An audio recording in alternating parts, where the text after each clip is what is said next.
야담상회를 찾아주신 마님들과 선비님들 감사드리옵니다. 야담상회, 오늘의 몰아보기 한상 차림 지금부터 내어놓겠습니다. 첫 번째 이야기 시작합니다. 강원도 정선 땅 깊은 산골, 발길 닿기 어려운 첩첩산 중에 여담골이라는 작은 마을이 있었어요. 마을이라기엔 민가 몇 채가 전부인 외딴 곳이었으나 그 적막함 속에서도 사람들은 자연에 기대어 서로를 의지하며 살아가고 있었습니다. 윗골에는 산삼과 약초를 캐어 살아가는 신만이 부부가, 아랫골에는 사냥으로 생계를 잇는 사냥꾼 부부가 살았답니다. 자연의 아름다움과 고립된 환경은 그들의 삶을 세상과 동떨어진 고요함으로 채워주었지요. 어이구, 형님, 또 산 타러 나가시오? 거 3이라고는 구경도 못하는 양반이 무슨 신만이야? 그냥 약초꾼이라 하시구려. 이거 조선 팔도 신만이들이 다 형님 같았으면 벌써 굶어 죽지나 않았을라나 몰라. 아니 이 친구야. 내가 아무리 삶을 못 만지는 신만이라 한들 어디 토끼나 다람쥐 같은 놈들로 겨우 걸리는 사냥꾼만 하겠는가? 허이구, 죄에 돈도 안 되는 약초 나부랭이만 캐와도 바가지 한 번 안 긁는 토끼 같은 마누라가 집에 있다고 너무 잘난 척 하시는 거 아니시오? 이거야 원. 어디 그 집 금슬이 하도 유별난통해 동네 남정네들이 아주 부러워서 길을 못 펴고 사니 산신도 눈꼴 싫어서 사냥감을 안 내려주시는 거 아니겠소? 이렇듯 사냥꾼과 신만이는 서로 농을 주고 나눌 만큼 호영호재하며 살갑게 지내고 있었지요. 윗집의 신만이 내외는 둘 다 넉넉한 품을 지녔고 서로를 아끼고 사랑하는 마음이 뜨거웠습니다. 남편은 성실하게 산을 타 좋은 약재를 구해왔고 아내인 분이는 그런 남편을 지극정성으로 보살피며 살림을 꾸려나갔습니다. 말이 신만이지 제대로 된 삶을 구경해 본 것은 몇 해 전인지 기억도 나지 않았지만 그럼에도 불구하고 두 사람의 금슬은 가히 끈끈하기가 대단했지요. 해가 질 무렵 마당에서 장작을 패는 남편에게 분이가 시원한 우물물 한 바가지를 건네며 물었습니다. 서방님, 올겨울 추위가 매섭다는데 땔감이 모자라지는 않을는지요? 괜히 일욕심 부리시다 몸 상하실까 염려됩니다. 신만이는 분이가 건네는 물을 받아 단숨에 들이켰습니다. 그의 얼굴에는 투박하지만 정직한 웃음이 걸려 있었어요. 걱정 말아요, 분이. 산의 나무는 썩어 넘치는걸. 당신 추위 타지 않게 아궁이에 불말을 날 없게 해줄 테니 염려 놓으시오. 내가 우리 분이를 세상에서 제일 따뜻하게 해줄 것이오. 투박한 말이었지만 그 속에 담긴 애정이 고스란히 느껴졌습니다. 기분이 좋아진 분이는 남편의 넓은 등에 기대어 잠시 눈을 감았어요. 이 품 안이 세상의 전부인 듯 안온했지요. 밤이 깊어 방문을 닫아 걸면 그들의 집에서는 소곤거리는 웃음소리와 따뜻한 온기, 그리고 어느새 두 사람의 농밀한 숨소리로 가득 메우는 질펀한 운우가락이 새어나왔습니다. 아유, 서방님도 참, 어쩜 이리 지치는 법이 없으십니까, 그래. 분이 같은 색시와 함께 사는데 지치다니. 그것이야말로 사내구실도 못하는 놈 아니겠소? 자, 그런 소리 마시고 나는 아직 끝나지 않았으니 어서 이리 들어와 보시구려. 이번에는 내 새로운 방법으로다가 한번 당신과 진득해져 볼 참이라오. 이윽고 호롱불이 후욱 꺼지면 두 사람이 만들어가는 한밤중의 운우가락 소리가 지천으로 퍼져 풀벌레들도 숨을 죽인 채 귀를 기울이게 만들어버렸답니다. 반면 아랫집 사냥꾼 만식의 집에는 늘 차가운 기운이 감돌았습니다. 만식의 아내 점덕은 입만 열면 타박이여 바가지였어요. 만식이 힘들게 사냥해온 짐승으로 살아가는 살림에도 늘 불평이 끊이지 않았습니다. 에게, 오늘도 고작 노루한 마리요. 다른 사냥꾼들은 장에 나가 집신이라도 팔아오고 사냥철이 아니면 남의 집 머슴이라도 산다던데 당신은 어찌 그리 산에만 붙어 사는 게요. 이러다 올 겨울엔 굶어 죽기 딱이겠소. 저녁 상머리에서 점덕이 숟가락을 내려놓으며 쏘아붙였습니다. 만식은 말없이 짐승의 고기를 우악스럽게 씹어 넘겼지요. 점덕의 잔소리는 하루 이틀이 아니었지만 들을 때마다 속이 뒤틀리는 것은 어쩔 수 없었습니다. 산에서 사는 사냥꾼이 산에 있지. 그럼 어디에 있겠소? 굶어 죽을까봐 그러오. 그딴 것은 걱정일랑 마시오. 내 손에 활과 칼이 있는 한 탐욕이 덕지덕지 붙은 당신 입구멍에 풀칠만은 시켜줄 터이니 만식이 쏘아붙였지만 그 목소리에는 위력이라는 것이 없었습니다. 그 역시 이 지긋지긋한 삶이 버거웠지요. 점덕과 그는 애초에 정으로 맺어진 사이가 아니었습니다. 만식의 집안이 큰 빚을 지게 되었을 때 돈 많고 수단 좋은 점덕의 부모가 그 빚을 탕감해주게 되었지요. 그 대신 내다 치우듯이 집안의 장녀이자 노처녀로 밥을 축내고 있던 점덕을 만식과 혼인하도록 강요했던 것입니다. 만식은 어쩔 수 없이 점덕을 아내로 맞으면서도 단 한 번도 그녀에게서 여인의 온기를 느껴본 적이 없었고 점덕 역시 만식을 돈 벌어오는 수단 이상으로 생각하지 않는 듯 했어요. 그들의 집에는 사랑도 정도 아닌 차가운 공기만이 가득했습니다. 그런 만식의 마음 속에는 사실 오래전부터 다른 여인이 자리 잡고 있었습니다. 바로 윗집의 분이었어요. 처녀 시절의 분이는 만식에게 산골의 꽃처럼 아름다운 존재였답니다. 그는 분이를 남몰래 연모했지만 변변찮은 자신의 처지와 어쩐지 다가가기 어려운 분이의 고고함 앞에서 고백조차 해보지 못했습니다. 그리고 결국 운명의 장난처럼 원치 않는 여자 점덕과 묶여버렸지요. 산골 생활은 적적했기에 윗집과 아랫집은 겉으로는 친형제처럼 서로 돕고 지냈습니다. 사냥감을 나누거나 약재를 캐오면 조금씩 건네주는 식으로 왕래가 있었어요. 하지만 만식에게 그 시간은 가장 기다려지는 시간이면서도 한편으로는 고문과 같았습니다. 윗집에 갈 때마다 부녀와 그의 남편이 함께 웃고 이야기 나누는 모습을 봐야 했기 때문입니다. 어느 날 만식은 윗집 신만이에게 줄 사냥감을 들고 찾아갔습니다. 방문이 열린 틈으로 부녀의 낭낭한 목소리가 들려왔습니다. 서방님, 오늘은 노루간을 좀 얻어왔어요. 아랫집 홍서방이 주신 건데 사내의 몸에 좋다고 하니 우리 서방님 많이 드셔요. 허허허. 아니, 보시오 임자. 내 몸이 이 이상 좋아지면 야밤마다 우리 분이는 나를 어찌 감당하려 그러시오? 요사이 내가 조금 소홀했다고 이리 눈치 주는 것이오? 아유, 정말로 못 말리신다니까. 신만이의 굵직한 웃음소리와 분이의 교태 섞인 비음에 만식은 사냥감을 들고 있던 팔에 힘이 쭉 빠지고 말았습니다. 지아비를 향한 분이의 목소리는 늘 상냥했고 눈빛에는 사랑이 가득했지요. 그 모습을 볼 때마다 만식의 심장 속에서는 시커먼 질투심이 피어올랐습니다. 이런 육설, 원래 저 자리에 있어야 할 사람은 솔직하니 이야기해서 나 아니던가? 말이야 바른 말이지. 사실 내가 먼저 연모했던 분이거늘 어찌 저리 다른 사내와 행복하게 사는 것을 두 눈 뜨고 보고만 있어야 한단 말인가? 게다가 나는 이토록 혼인 생활에 염증만 느끼고 있는데. 만식은 분이와 행복하게 살고 있는 신만이가 원망스러웠고 그런 신만이를 사랑하는 분이가 야속했으며 자신과 한 집에서 사는 점덕에게는 분노가 치밀었답니다.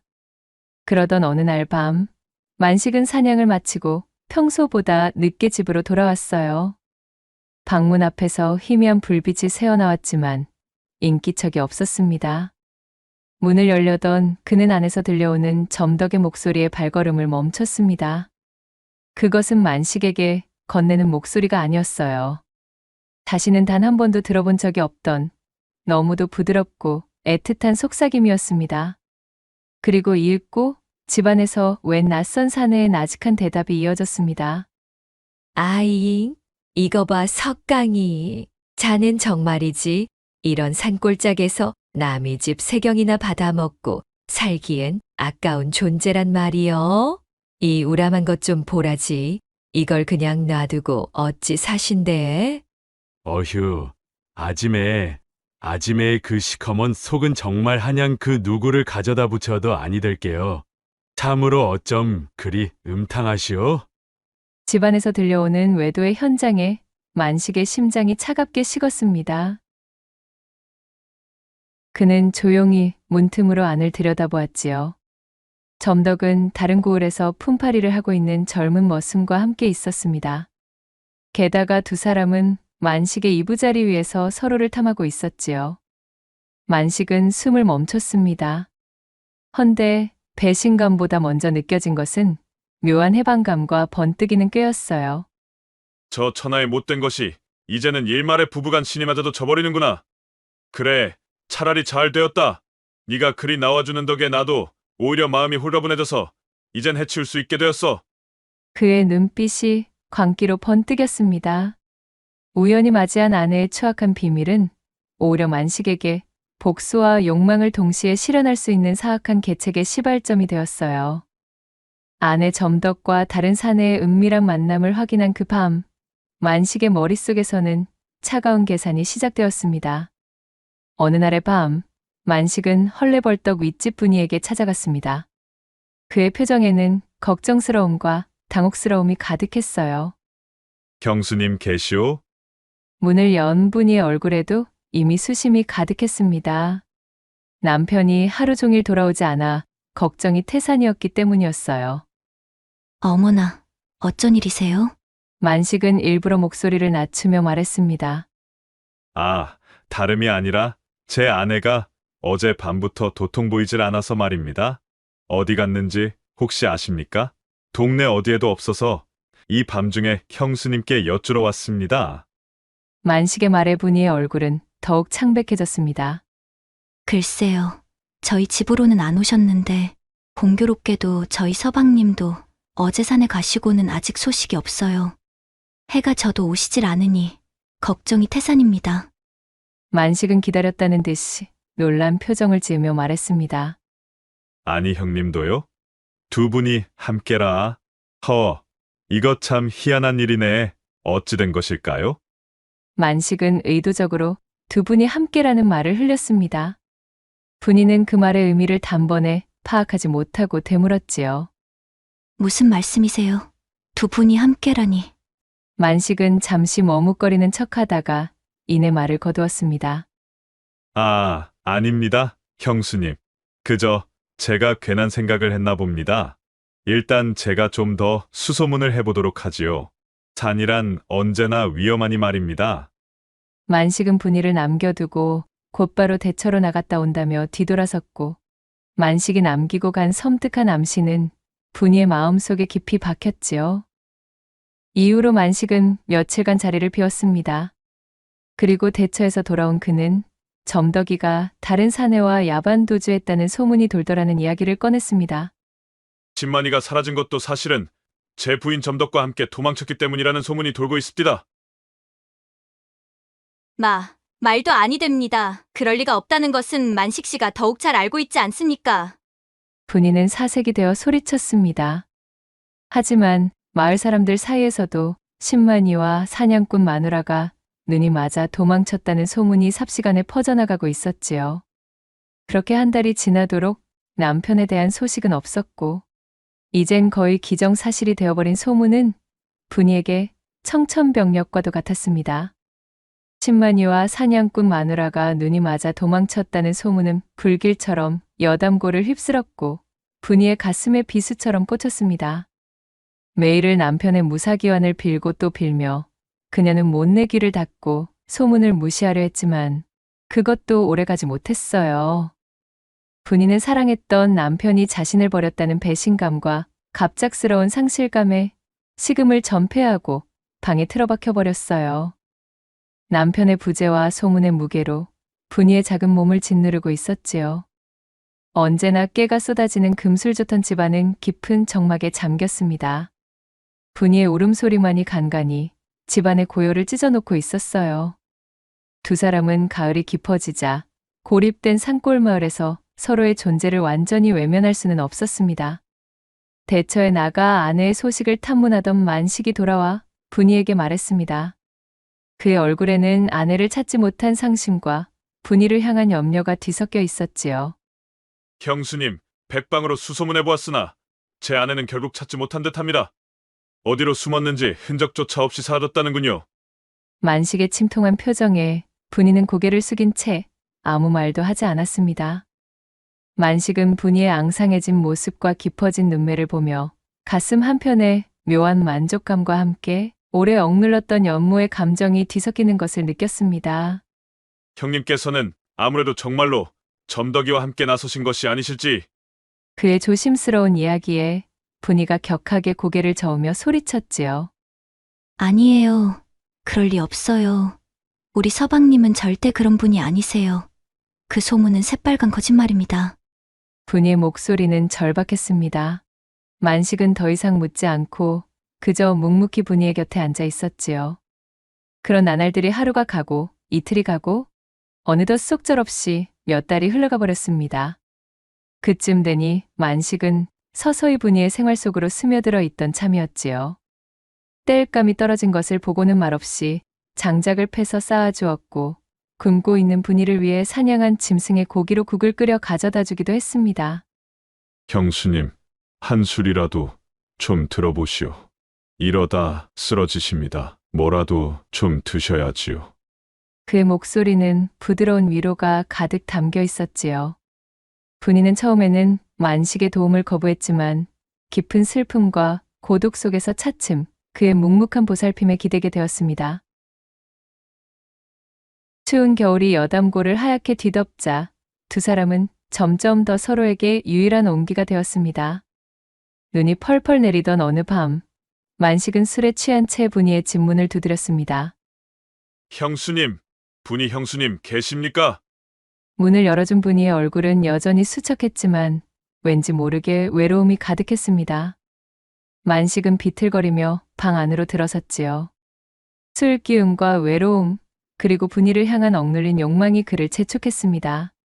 형수님, 제가 형수님 걱정에 도무지 잠을 이룰 수가 없습니다. 만식 씨, 어찌 이러셔요? 게다가 어쩜 이렇게 술을 많이 드셨어요. 정신 좀 차리고 어서 집으로 돌아가셔요. 동네 사람들의 눈이 있습니다. 언제까지 이리 계실 참이십니까요? 벌써 시간이 이리도 흘렀는데 이러다 정말로 큰일 나신다고요. 제 식구 버리고 바람나 도망친 사람을 언제까지 혼자 가슴에 담고 사실 작정이시오? 만식이 분이에게 다가가며 소리쳤고 분이 또한 깊은 그간의 상실감과 고독 속에서 마음이 흔들리고 있음을 눈치챘지요. 이제 그만 내려놓으시고 형수님 생각밖에 없는 나를 좀 봐주시오. 제발. 나에게는 정녕 아무런 마음조차 없는 거요. 든 자리는 몰라도 나간 자리는 티가 나는 법이라 했던가요? 그날따라 유난히 분이는 비어있는 자신의 옆자리가 뼈저리게 시려왔습니다. 목 놓아 절규하듯 뱉어내는 만식을 바라보며 분이는 그에게서 알 수 없는 이끌림을 느꼈지요. 어쩌면 남편을 향한 배신감에 대한 반항심이었을지도 혹은 단순히 따뜻한 체온에 대한 갈망이었을지도 몰랐어요. 그간 현실을 외면하며 버텨왔지만 서러움과 동시에 외로움이 밀려들어왔습니다. 결국 분이는 기다렸다는 듯 만식의 품에 안기고 말았지요. 이젠 나도 더 이상은 모르겠어요. 나를 두고 다른 여인, 그것도 한이웃으로 지내던 남의 집 아내와 눈이 맞아 나가버렸으니 속이 상해 어쩌면 좋단 말인가요?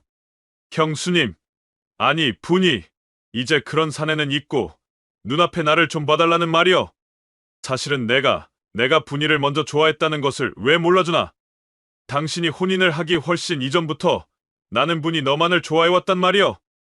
나는 분이 당신을 결단코 먼저 떠나는 법이 없을 것이니까. 그 밤 만식의 절절한 외침을 끝으로 눈 내리는 여담골에서 두 사람은 지난날의 비극과 상실감을 잊으려는 듯한데 뒤엉켰습니다. 쌓아둔 외로움과 욕망이 뒤섞인 뜨거운 밤이었어요. 분이는 자신의 뺨을 타고 흐르는 눈물을 주체하지 못한 채 그렇게 만식의 묵직한 품 안에서 탄식의 숨을 깊게 뱉어내었습니다. 날이 새도록 이어진 두 사람의 거칠고도 뜨거운 운우지정은 결국 두 사람이 서로에게서 새로운 삶의 도피처를 찾게 되는 물꼬와 같았답니다. 이후 자연스럽게 두 사람은 가시버시가 되어 새 살림을 차렸습니다. 만식은 분이를 여보라 부르고 분이 또한 그를 서방님이라 불렀습니다. 그들의 새로운 삶은 겉보기에는 행복하고 뜨거웠습니다. 만식은 분이를 향한 오랜 욕망을 채웠고 분이 역시 사랑하는 사람에게 버림받았다는 상실의 고통 속에서 예상치 못한 위안과 함께 외로움을 잊을 육체적인 즐거움을 얻었어요. 그들은 지난 비극을 애써 잊은 채 여담골의 봄을 함께 맞이하며 웃음꽃을 피우며 지냈습니다.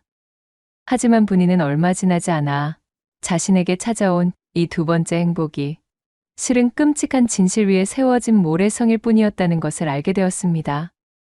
화사한 봄날 꽃 피고 새우는 어느 날이었지요. 분이는 남편 만식이 좋아하는 곰치를 뜯기 위해 산속 깊숙하게 들어갔습니다. 오늘은 하늘도 맑고 날씨가 꽤 괜찮으니까 평소랑은 다른 곳까지 가보자. 혹시 알아? 귀한 나물이나 약초라도 발견할 수 있을지 말이야.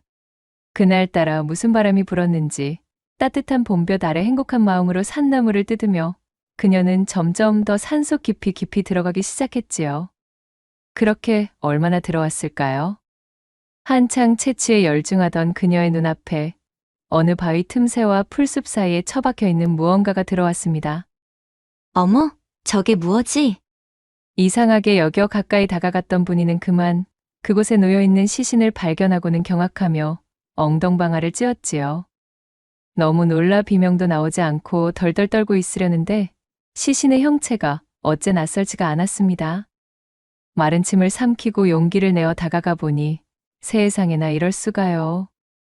부패해 가는 시신은 바로 점덕이와 눈이 맞아 야반도주했다던 자신의 남편 신만이었던 것이지요. 서방님. 세상에나. 참말로 서방님이란 말이에요? 분이는 믿을 수 없는 현실에 두려움을 억누르며 좀 더 자세히 시신을 살펴보았지요. 그리고 곧 시신의 안주머니에서 지난 생일 때 자신이 곱게 바느질하여 만들어준 손수건이 들어있음을 확인하고 말았습니다. 서방님, 참말로 서방님이 맞단 말입니까? 세상에, 도대체 무슨 일이 있었기에 이 외딴 곳에서 이리 계셨다는 말이어요. 분이의 입에서 신음 같은 목소리가 터져 나왔습니다. 충격에 휩싸인 그녀는 땅이 꺼져라 통곡하며 눈물을 쏟아냈습니다. 그러다 문득 시신에 굳게 움켜진 오른손에 시선이 갔지요.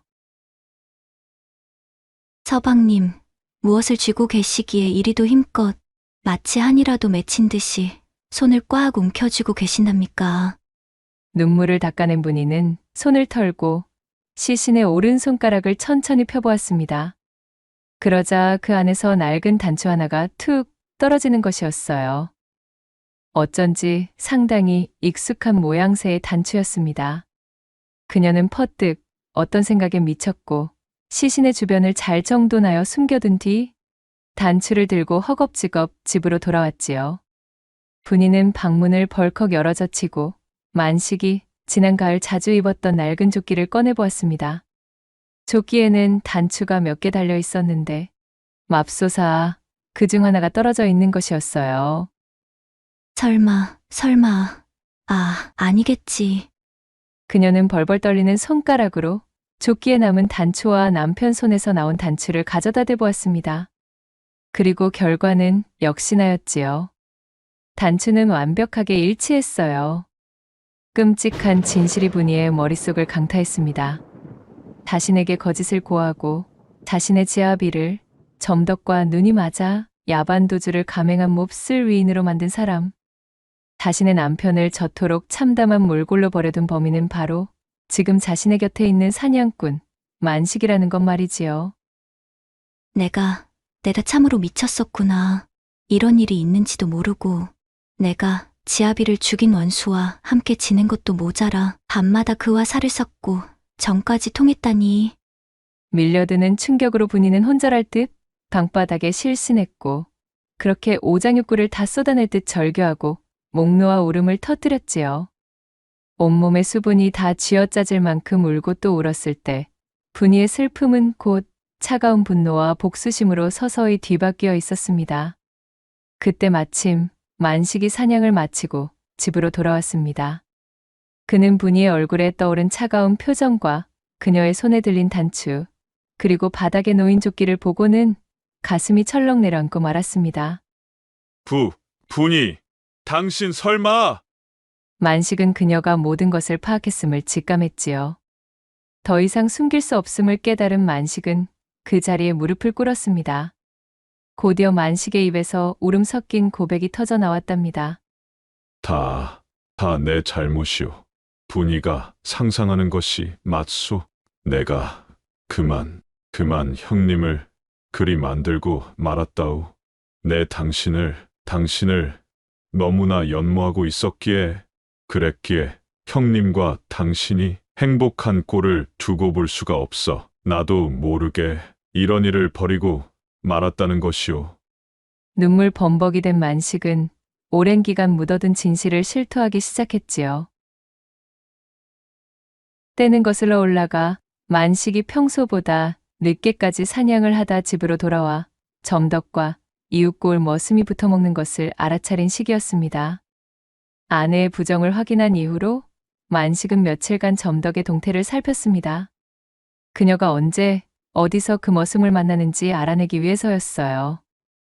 그는 점덕이 평소 인적이 드물고 지형이 험한 산골짜기에 오래된 고목 아래 바위골에서 그 머슴을 만나기로 약속했다는 것을 알게 되었습니다.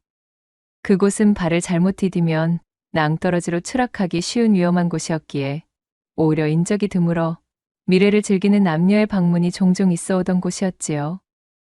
약속 당일에 질 무렵 만식은 외출했다 돌아오는 점덕에게 말을 걸었습니다. 그의 목소리는 평소와 달리 부드러웠지요. 어디 갔다 이제 오는 게요? 집구석은 파리만 날리게 비워두고. 그러자 점덕이 심드렁이 대꾸했지요.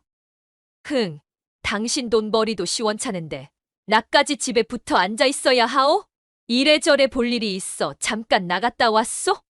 그나저나 오늘은 아예 겨우 코딱지만한 토끼 한 마리시네? 이제 아예 놀고 먹기로 작정이라도 한 겐가? 점덕은 만식이 가져온 사냥감을 내려다보고는 또 다시 한숨을 쉬며 타박할 준비를 하는 듯 했습니다. 평소라면 다툼이 시작되었겠으나 만식은 그녀의 말을 뚝 끊었지요. 그러지 말고 중요한 이야기가 있으니 잠깐 이리 와 앉아보. 뭔데 그러시오? 또 쓸데없는 소리나 하려는 건 아니겠지? 실은 내가 말이야. 오늘 산에 갔다가 아주 귀한 것을 발견했지 뭐야. 신만이 형님도 평생에 한 번 볼까 말까한 어마어마한 양일세. 좋기 100년근은 넘어 보이는데 이게 한 뿌리도 아니고 자그마치 20뿌리인 거야.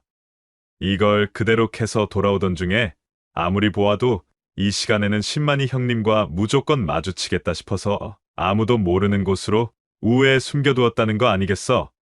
괜시레 동네방네 소문이라도 나면 아니 되니까 말이야. 행여나 신만이 형님이 사실 자기가 봐둔 거라고 우기기라도 하면 이거 상당히 골치가 아파진다 이 말씀이지. 진정 그것이 사실이오? 100년근, 그것도 20뿌리! 이거 거짓말하는 거 아니겠지? 점덕의 목소리가 상기되었습니다. 그럼 이런 걸로 거짓말을 하겠는가? 고목 아래 바위골 쪽 절벽 근처에 내가 면포로 잘 싸서 숨겨두었지. 오늘 밤이 지나고 나면 신만이 형님과 엇갈리지 않게 그리 가서는 자네랑 나랑 이웃고을 장터에다가 후딱 팔고 오면 되는 거야. 그러면 우리는 평생 만져보지 못할 액수의 돈을 벌게 되는 거라고. 만식은 점덕이 머슴과 미래하기로 한 장소를 정확히 지목했습니다. 혹여나 그녀가 양심의 가책이라도 느낀다면 여기서 멈출 생각이었지요. 하지만 만약 그녀가 이번에도 자신에 대한 신뢰를 지키지 않는다면 그는 점덕이 머슴을 만나러 가는 김에 자신의 미끼를 반드시 물 것이라 계산했습니다.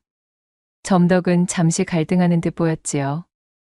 허나 만식은 평생 만져보지 못할 액수라는 말이 그녀의 귀를 솔깃하게 만들고 있다는 것을 잘 알고 있었습니다. 그리고 어둠으로 깊게 물든 그날 밤, 머슴과 만나기로 한 시각보다 한참이나 일찍 자리에서 일어난 점덕이 몰래 집 밖으로 빠져나가는 것을 실눈으로 확인한 만식은 조용히 그녀의 뒤를 따라갔습니다. 그리고 아니나 다를까 자신이 말한 곳에 바위 틈에서 숨겨진 면포를 찾느라 분주해지기 시작하는 그녀의 모습에 만식은 씁쓸한 뒷맛을 느꼈습니다. 그것을 찾아내 머슴과 야반도주를 하려 했든 그녀 자신이 혼자 꿀꺽하려 했든 어쨌든 그녀의 장밋빛 미래에 지압인 만식 자신은 포함되지 않았음은 자명해졌지요. 걔서 혼자 뭐 하는 거야? 있지도 않은 산산뭉치들을 찾느라 그리 분주하신가?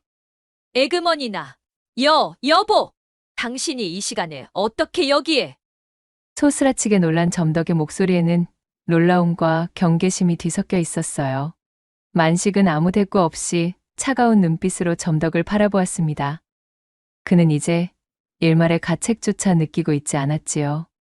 만식은 허둥지둥 변명을 늘어놓기 시작하는 그녀에게 다가가 순식간에 몸을 밀쳤습니다. 예상치 못한 남편의 행동과 험한 지형에 발을 헛디딘 점덕은 외마디 비명과 함께 그대로 낭떠러지 아래로 추락했습니다.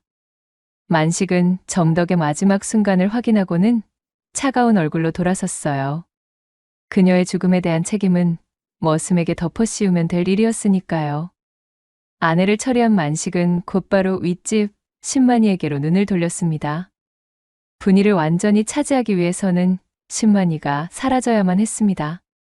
만식은 신만이가 산삼을 캐러 깊은 산속으로 들어간다는 것을 미리 알고 있었고 그 기회를 놓치지 않았습니다. 신만이가 홀로 산행에 나선 틈을 타 그 뒤를 밟았습니다. 깊고 깊은 산속에서 신만이를 마주친 만식은 망설임 없이 이를 실행했지요. 신만이는 미처 저항 한번 해보지 못하고 쓰러졌고 만식은 숨이 끊어진 것을 확인한 후 그의 주검을 아무도 찾지 못하도록 깊은 바위 틈새에 숨겨두었습니다. 분이가 그토록 사랑했던 남편의 주검은 그렇게 차갑고 축축한 바위 아래에 버려졌지요. 그렇게 일을 끝마친 만식은 자신의 집으로 돌아와 손을 깨끗하게 씻고서 분이를 찾아갈 준비를 했던 것이었습니다. 자신의 아내와 신만이가 동시에 사라진 것을 이용해 분이를 뒤흔들 작정으로 말이지요. 그렇게 만식의 모든 이야기가 끝이 나자 분이의 표정은 차갑게 식어 있었지요. 만식이 그녀의 낯빛을 살펴보며 전전긍긍하고 있을 때 갑자기 분이의 얼굴에 야릇한 미소가 떠올랐습니다. 그랬었군요. 솔직하니 이야기해 주어서 고마워요. 당신 줄곧 나를 흠모해 오셨다 이거지요? 그리 중얼거린 분이는 만식의 조끼에서 떨어진 단추를 주워 부엌 아궁이에 활알 타는 불 속에 던져 넣는 것이었어요. 분이 지금 무슨 이거면 당신이 그리했다는 증자는 없는 것과 마찬가지지요? 분이는 만식에게 다가가 그의 뺨을 어루만지며 배시시 웃으며 말을 이었지요. 나도 실은 그간 남모르게 서방님의 단단한 품에 안기는 꿈을 수없이도 꿔왔답니다. 이제와 과거가 무엇가 중요하겠어요? 분이는 나긋나긋한 목소리로 그리 말하며 만식을 껴안아 주었습니다. 만식은 그녀가 보인 행동과 미소에 왈칵 감격하여 그녀를 거세게 품에 안으며 소리쳤지요. 고맙소이다 임자. 내 앞으로 임자에게 더욱 잘하리다. 우리 앞으로 과거 따윈 완벽하게 잊고 행복하게 살자 이거요. 허나 만식은 보지 못했지요. 자신을 안고 있는 분이의 눈빛이 얼음장처럼 차가워져 있다는 것을 말입니다. 그렇게 두 사람은 한데 뒤엉켜 마치 지난 날을 잊기라도 하자는 듯 격렬하게 운우를 나누었습니다. 얼마 동안 거나하게 질척이는 시간이 지나갔고 분이는 땀을 훔치지도 않고 속치마만 걸친 채 부엌으로 나갔습니다. 그녀의 얼굴에는 이제 미소 대신 차가운 결의만이 남아 있었지요. 잠시 후 술상을 차려온 분이는 만식에게 술잔을 건넸습니다. 자, 술 한잔 하시어요, 서방님. 오늘 밤은 유난히도 깊으니까요. 사냥꾼 만식은 하초만 가린 상태로 분이가 따라주는 술잔을 단숨에 비웠습니다. 그런데 이것이 무슨 일인가요? 술을 마신 만식은 몸부림을 치다 각혈을 하기 시작했지요. 그는 떨리는 손을 뻗어 분이를 향한 허망한 시선을 보내다 결국 쓰러져 눈을 감고 말았습니다. 만식의 마지막 순간 그가 기억하고 있는 분이의 얼굴은 차가운 눈빛으로 싸늘하게 자신을 내려다보고 있는 모습이었지요.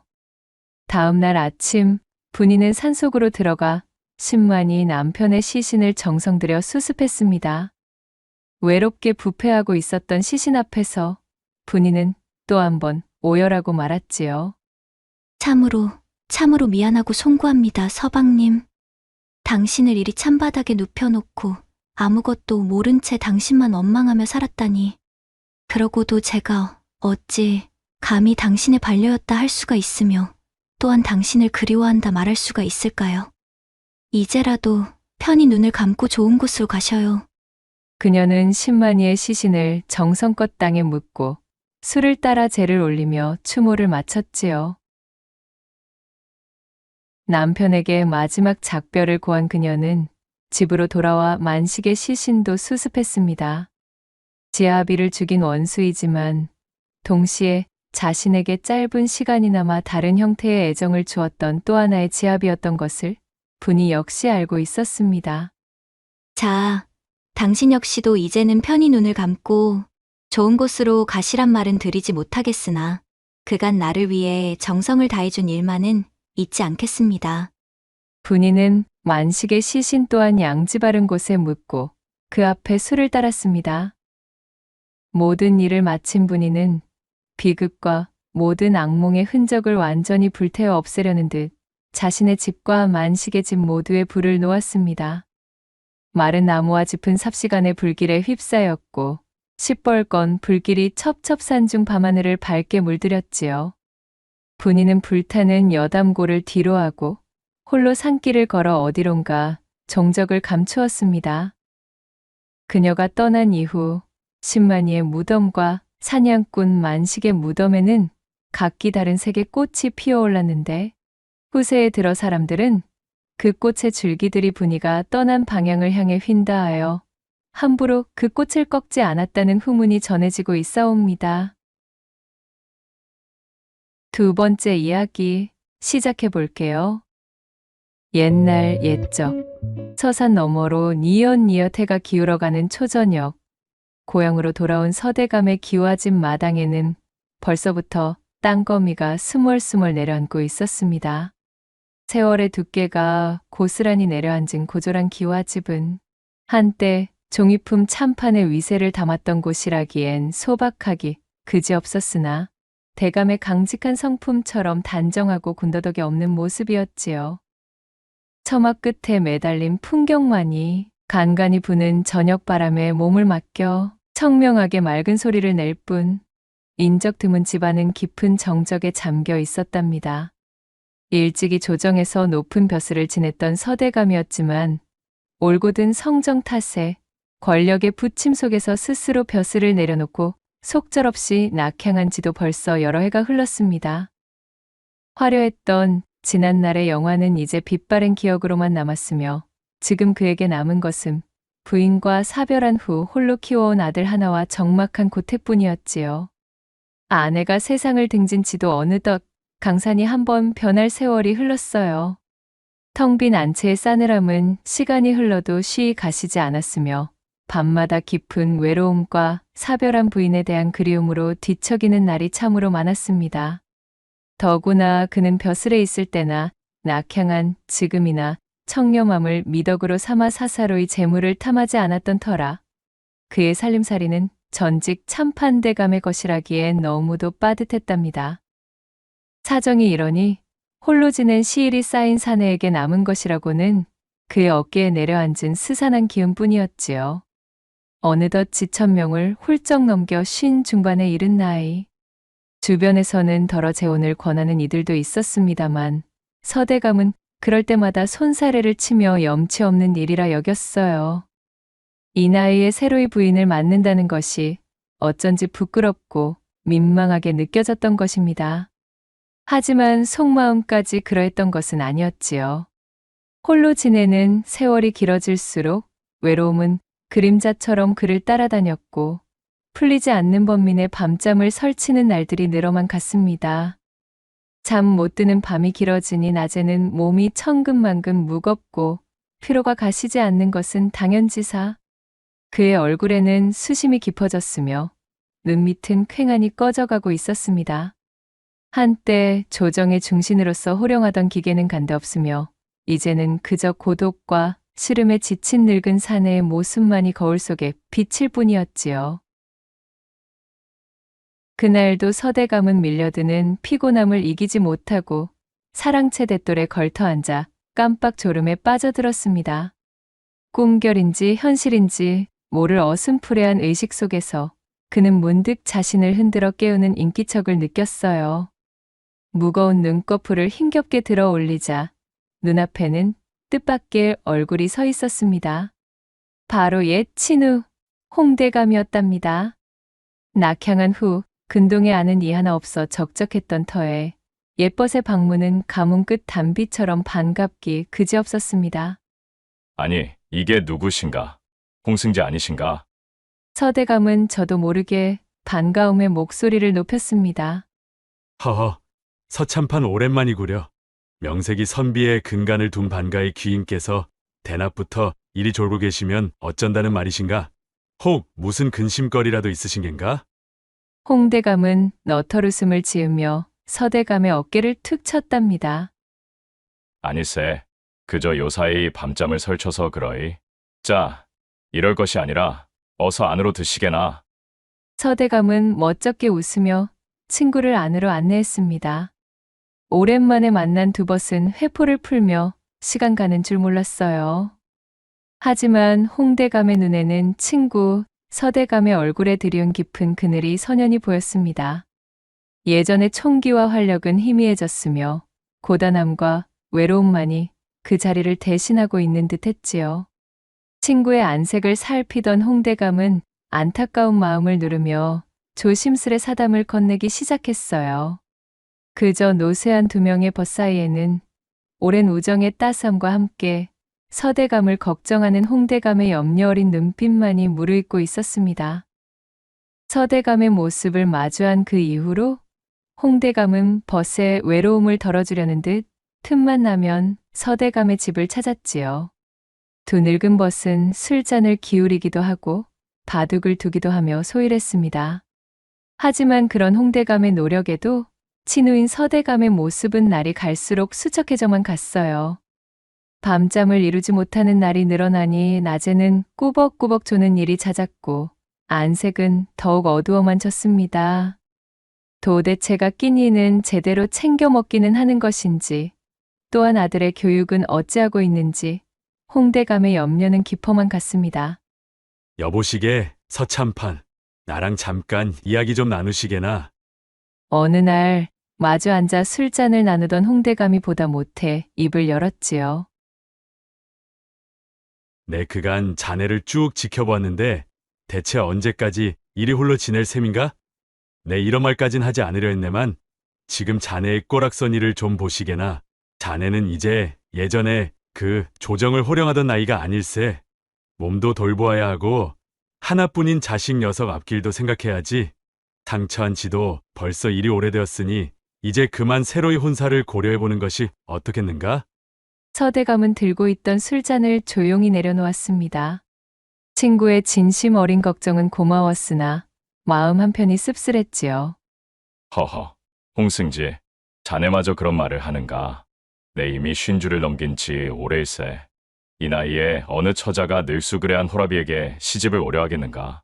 자식 녀석 보기에도 민망한 일이네. 더는 그런 말 말게나. 그는 애써 태어난 척 손사래를 쳤지만 목소리 끝에는 체념과 쓸쓸함이 묻어났어요.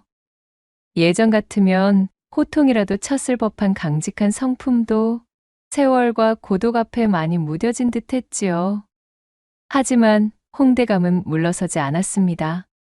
그는 이미 서대감 몰래 여기저기 수소문을 해둔 터였지요. 여보게, 너무 그리 낙담만 할 일이 아닐세. 내 자네를 위해 받은 처자가 있다네. 아니, 나를 위해 받은 처자라니. 대체 그것이 무슨 말인가? 서대감의 눈이 잠시 커졌다가 이내 민망함과 자조의 빛으로 흐려졌어요. 설마 아니, 자네? 어허, 이 사람. 농담이 지나치시네 그려. 농담이라니 천만에 다름 아닌 옆마을 고생원대 규수 이야기네. 그 집이 대대로 과거 급제자가 없어 문벌은 우리만 못하지만 살림살이는 수천석을 헤아리는 부를 축적한 집안이지. 더구나 그 여식이 행실이 바르고 용모 또한 예쁘기로 소문이 자자하다네. 나이도 이제 겨우 혼기를 넘긴 20살 전후라 하니 자네에게는 조금 과분할지 모르겠으나. 홍대감은 성품상 몹시도 무안해할 서대감의 눈치를 살피며 살짝 농을 곁들인 듯 분위기를 풀어나갔지요. 아니나 다를까 서대감은 기가 막힌다는 듯 헛웃음을 터뜨렸습니다. 생원대 규수에 또한 그 나이가 20이라. 허, 이보시게 홍승지. 내 처지가 어떤지 뻔히 알면서 어찌 그런 말씀을 하시는가. 그야말로 언감생심이라는 말을 아니할 수가 없겠구만. 내 어찌 감히 그런 어린 규수를 넘볼 수 있겠는가. 남의 집 귀한 여식에게 못하는 소리가 없으시구만. 당치도 않은 말은 그만하시게. 아니, 자네 처지가 어디가 어떻다고 이러시는가? 그리고 다른 대감들은 본처를 두고서도 그보다 어린 교수들을 잘만 첩으로들 들이고들 있음을 모르지 않을 터인데 아직도 그리 속절없이 자신을 낮추는가? 물론 고생원 집안에서도 내놓고 반기지는 않겠지. 허나 자네가 누군가?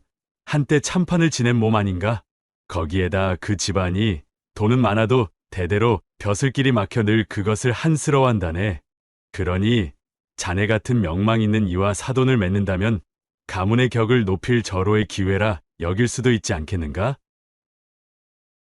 어허, 아무리 그러한들. 그만, 쓸데없는 잔소리는 이제 마시게. 내게 다 생각이 있다네. 그러니 자네는 잠자코 내 말만 따르게 아시겠는가? 홍대감은 마치 제일인 양팔을 걷어붙이며 서대감을 다독였습니다. 며칠 뒤 쇳불도 단김에 빼기로 소문난 성미의 홍대감은 정말로 일사천리로 판을 벌였습니다. 가을 정취가 무르익어 간다는 핑계로 근동의 선비들을 자신의 집으로 불러 모아 시회를 겸한 잔치를 성대하게 연 것이었지요. 풍악이 울리고 맛있는 음식과 술이 넘쳐나는 잔치에는 당연히 서대감과 고생원도 자리를 함께했습니다. 술자리가 무르익어 자중의 기분이 한껏 달아오른 저녁 무렵 홍대감은 슬며시 고생원 곁으로 다가가 술잔을 권하며 말문을 열었습니다. 그는 먼저 근동 양반가들의 시시콜콜한 이야기며 가문의 내력을 넌지시 늘어놓기 시작했어요. 그러면서 은근히 고생원 집안에는 대대로 문과 급제자 하나 나오지 못한 것을 꼬집으며 안타깝다는 듯 슬그머니 말을 흘렸지요. 고생원은 가뜩이나 그것이 평생의 한이었던 터라 얼굴이 불쾌해진 채 변명도 못하고 술잔만 연거푸 비웠답니다. 그 모습을 본 홍대감은 때는 이때다 싶어 목소리를 낮춰 고생원에게 속삭였어요. 여보시오, 고생원, 너무 속상해 마시오. 집안의 문벌이야 하루아침에 세울 수 있는 것이 아니지 않소. 허나 좋은 사위, 그것도 이력이 어마어마한 사위를 들여 집안 사람으로 세운다면 이야기는 완전히 다르게 흐르는 법. 이참에 어떻소이까? 괜찮은 사위를 얻어 허울뿐인 반가라는 오명을 싣고 이번 기회에 가문의 위상을 높여볼 생각은 없으시오? 내 마침 고생원께 딱 맞는 좋은 제안이 하나 있소이다. 아니, 그것이 정말이십니까? 이력이 어마어마한 사위라니 그것이 누구라는 말씀이십니까? 고생원의 귀가 솔깃해졌습니다. 홍대감은 자중을 한번 쓱 둘러보고는 저편에 홀로 술잔을 기울이고 있는 서대감을 턱짓으로 가리켰지요. 저기 서참판을 보시오. 비록 지금은 야인으로 지내고 계시나 한때 조정의 중신으로 명망이 자자했던 분 아니시오. 저런 분을 사위로 맞으신다면 고생원 댁 가문에도 큰 빛이 될 것이외다. 멀리서 찾을 것 없이 바로 이 자리에 좋은 인연이 있지 않겠소? 순간 술렁이던 잔치 자리에 찬물을 끼얹은 듯 정적이 흘렀습니다.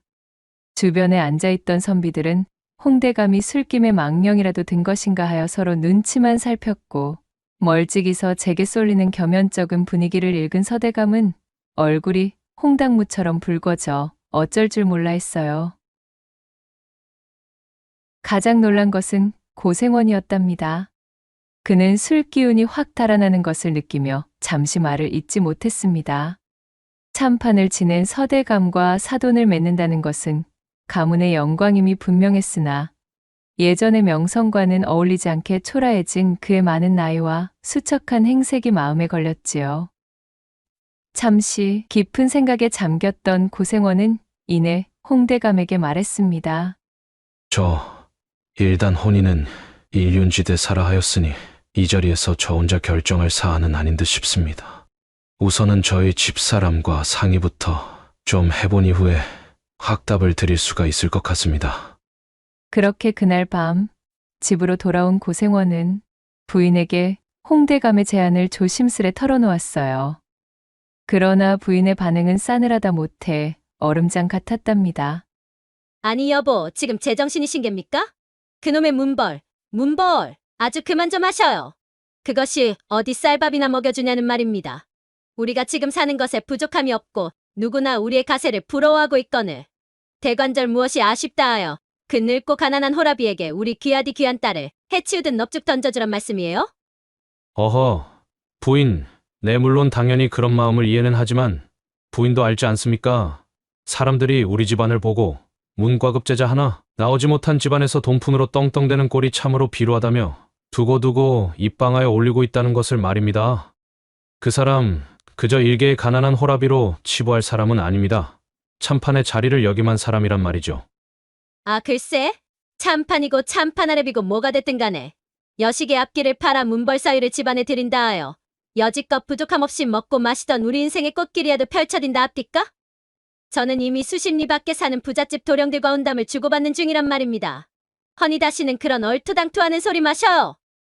부인은 노발대발하며 고생원을 몰아세웠고 기세에 눌린 고생원은 결국 다음 날 홍대감에게 정중히 거절의 뜻을 전할 수밖에 없었습니다. 이미 먼 곳에 젊고 부유한 신랑을 사윗감으로 정했다는 소식도 곁들이며 말이지요. 홍대감은 낙담하여 서대감을 찾아갔습니다. 여보게, 이거 참으로 면목이 없네.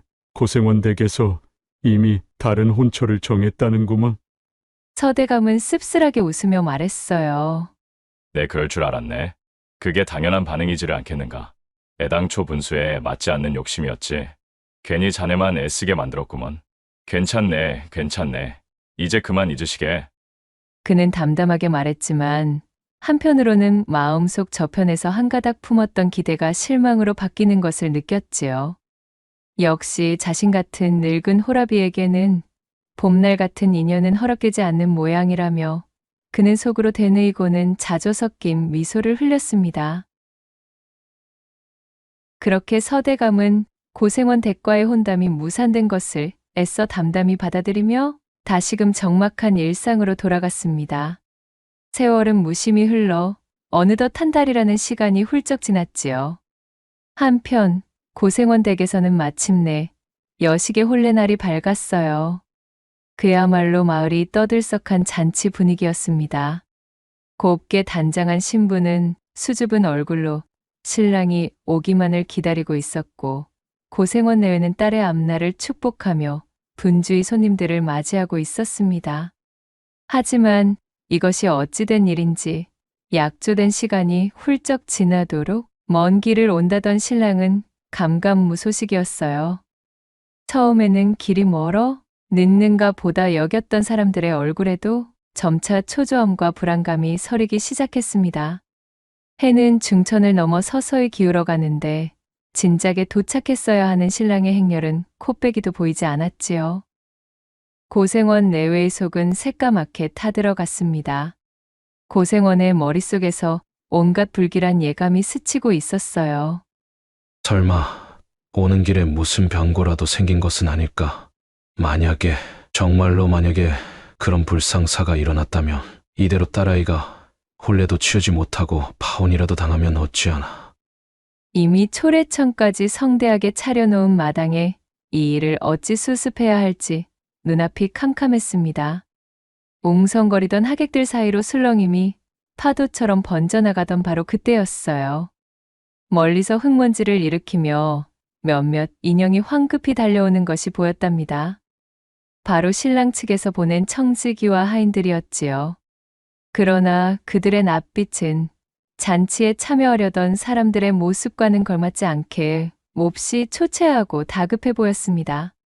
청지기는 헐떡이는 숨을 겨우 고르며 고생원 앞에 엎드려 비통한 소식을 전했답니다. 고생원의 불길한 예감은 그대로 현실이 되었어요. 어르신, 큰일 났습니다. 신랑 되실 도련님께서 오시는 길에 그만 낙마하시어. 목숨을 잃고 마셨지 뭐겠습니까요. 순간 잔치마당에는 싸늘한 침묵이 감돌았습니다. 고생원은 하늘이 무너지는 듯한 충격에 휘청거렸고 안채에서 소식을 전해 들은 고생원의 부인은 그 자리에 풀썩 주저앉아 실신할 듯 통곡하기 시작했어요. 혼례 날 신랑이 죽다니 이 무슨 마른 하늘의 날벼락 같은 일이란 말인가요? 새 신랑의 처지도 딱하게 되었지만 사실 고생원의 걱정은 그것이 아니었습니다. 양반가의 풍속대로라면 이제 자신의 딸은 신랑의 얼굴 한번 보지도 못했음에도 혼담을 나누고 혼례를 열었다는 이유만으로 평생을 청산과부 꼬리표를 붙인 채 살아야 할 기구한 운명에 놓이게 된 것이었지요. 곱디고 온 딸 자식의 앞날이 시커먼 먹구름에 뒤덮이는 순간이었으니 청천벽력이 따로 없었습니다. 온 집안이 충격과 슬픔, 그리고 당혹감에 휩싸여 어찌할 바를 모르고 있을 때 구석에서 이 모든 상황을 착잡한 심정으로 지켜보던 이가 있었습니다. 그는 바로 홍대감이었어요. 홍대감 역시도 신랑의 급사 소식에 안타까움을 금치 못했으나 이내 그의 머릿속에는 건개처럼 한 가지 묘안이 스쳐 지나갔습니다. 그는 황망해하는 고생원에게 조용히 다가가 귓속말을 건넸지요. 여보시오, 고생원. 모두가 기뻐해야 할 잔칫날에 참으로 안타까운 일이오만 고생원은 또한 한 집안의 가장이자 아비이지를 않소.